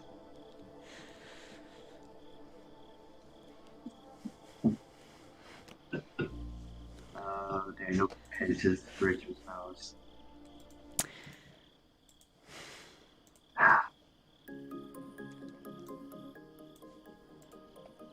Don't think I really have a choice here. Alright. Finish up your fries in the car. She gathers up the fries and is like, "Thank you. I know he's rude, but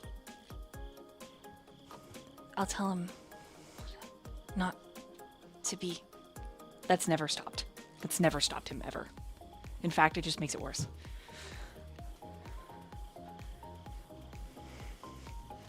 I think when you try to tell him that, I think it just eggs him on. Give him these fries. Maybe he won't say anything rude. I really, really doubt that, Seda. I don't think fries is going to just... You don't know. We like fries. Me and people we like fries and snacks. It's what we like. Food.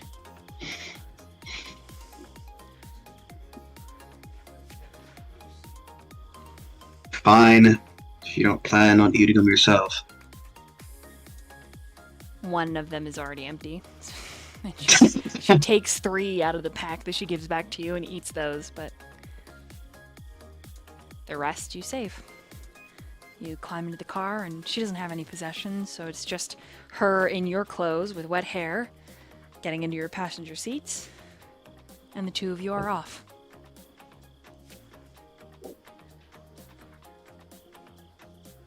And meanwhile,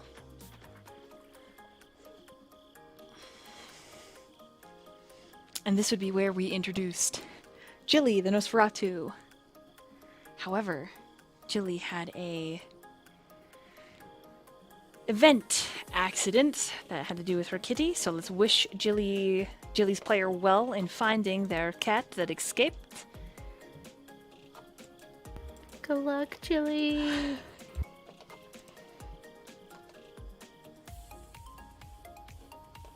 And we're going to do what I like to call a fade scene.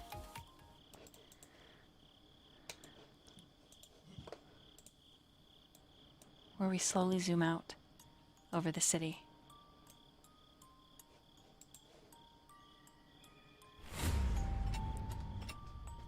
And there stands 3 women, all in the end of their life.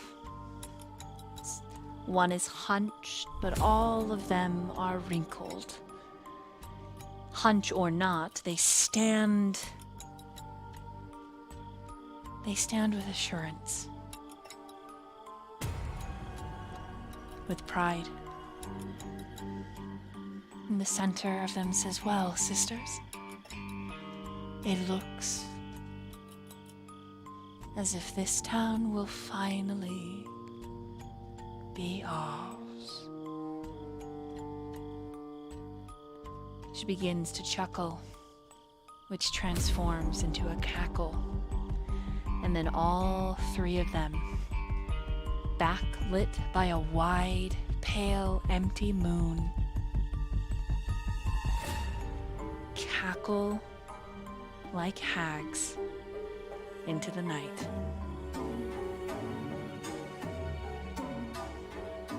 And this is session 1 of our Bound by Night drama, a VtM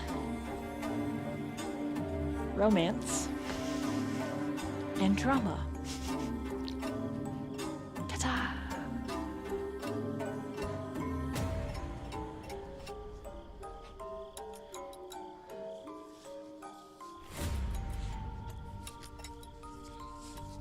Woo! Hell yeah. Thanks for hanging out. Yes, Thank so you. good. Thank you. Big round of applause for our amazing storyteller. Yay! Thanks for being I here, know my Chet. mic Thanks, didn't chat. catch it, but I was clapping.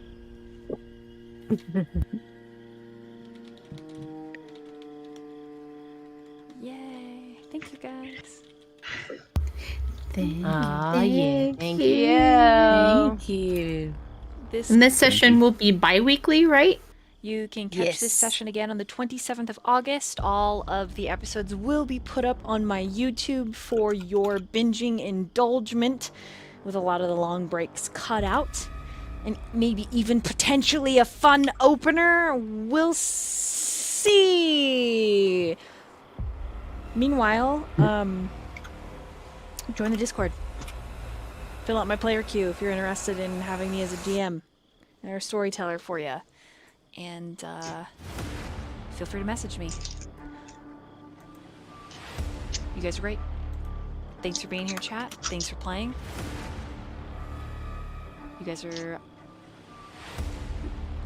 You guys are my hopes and dreams. Thank you.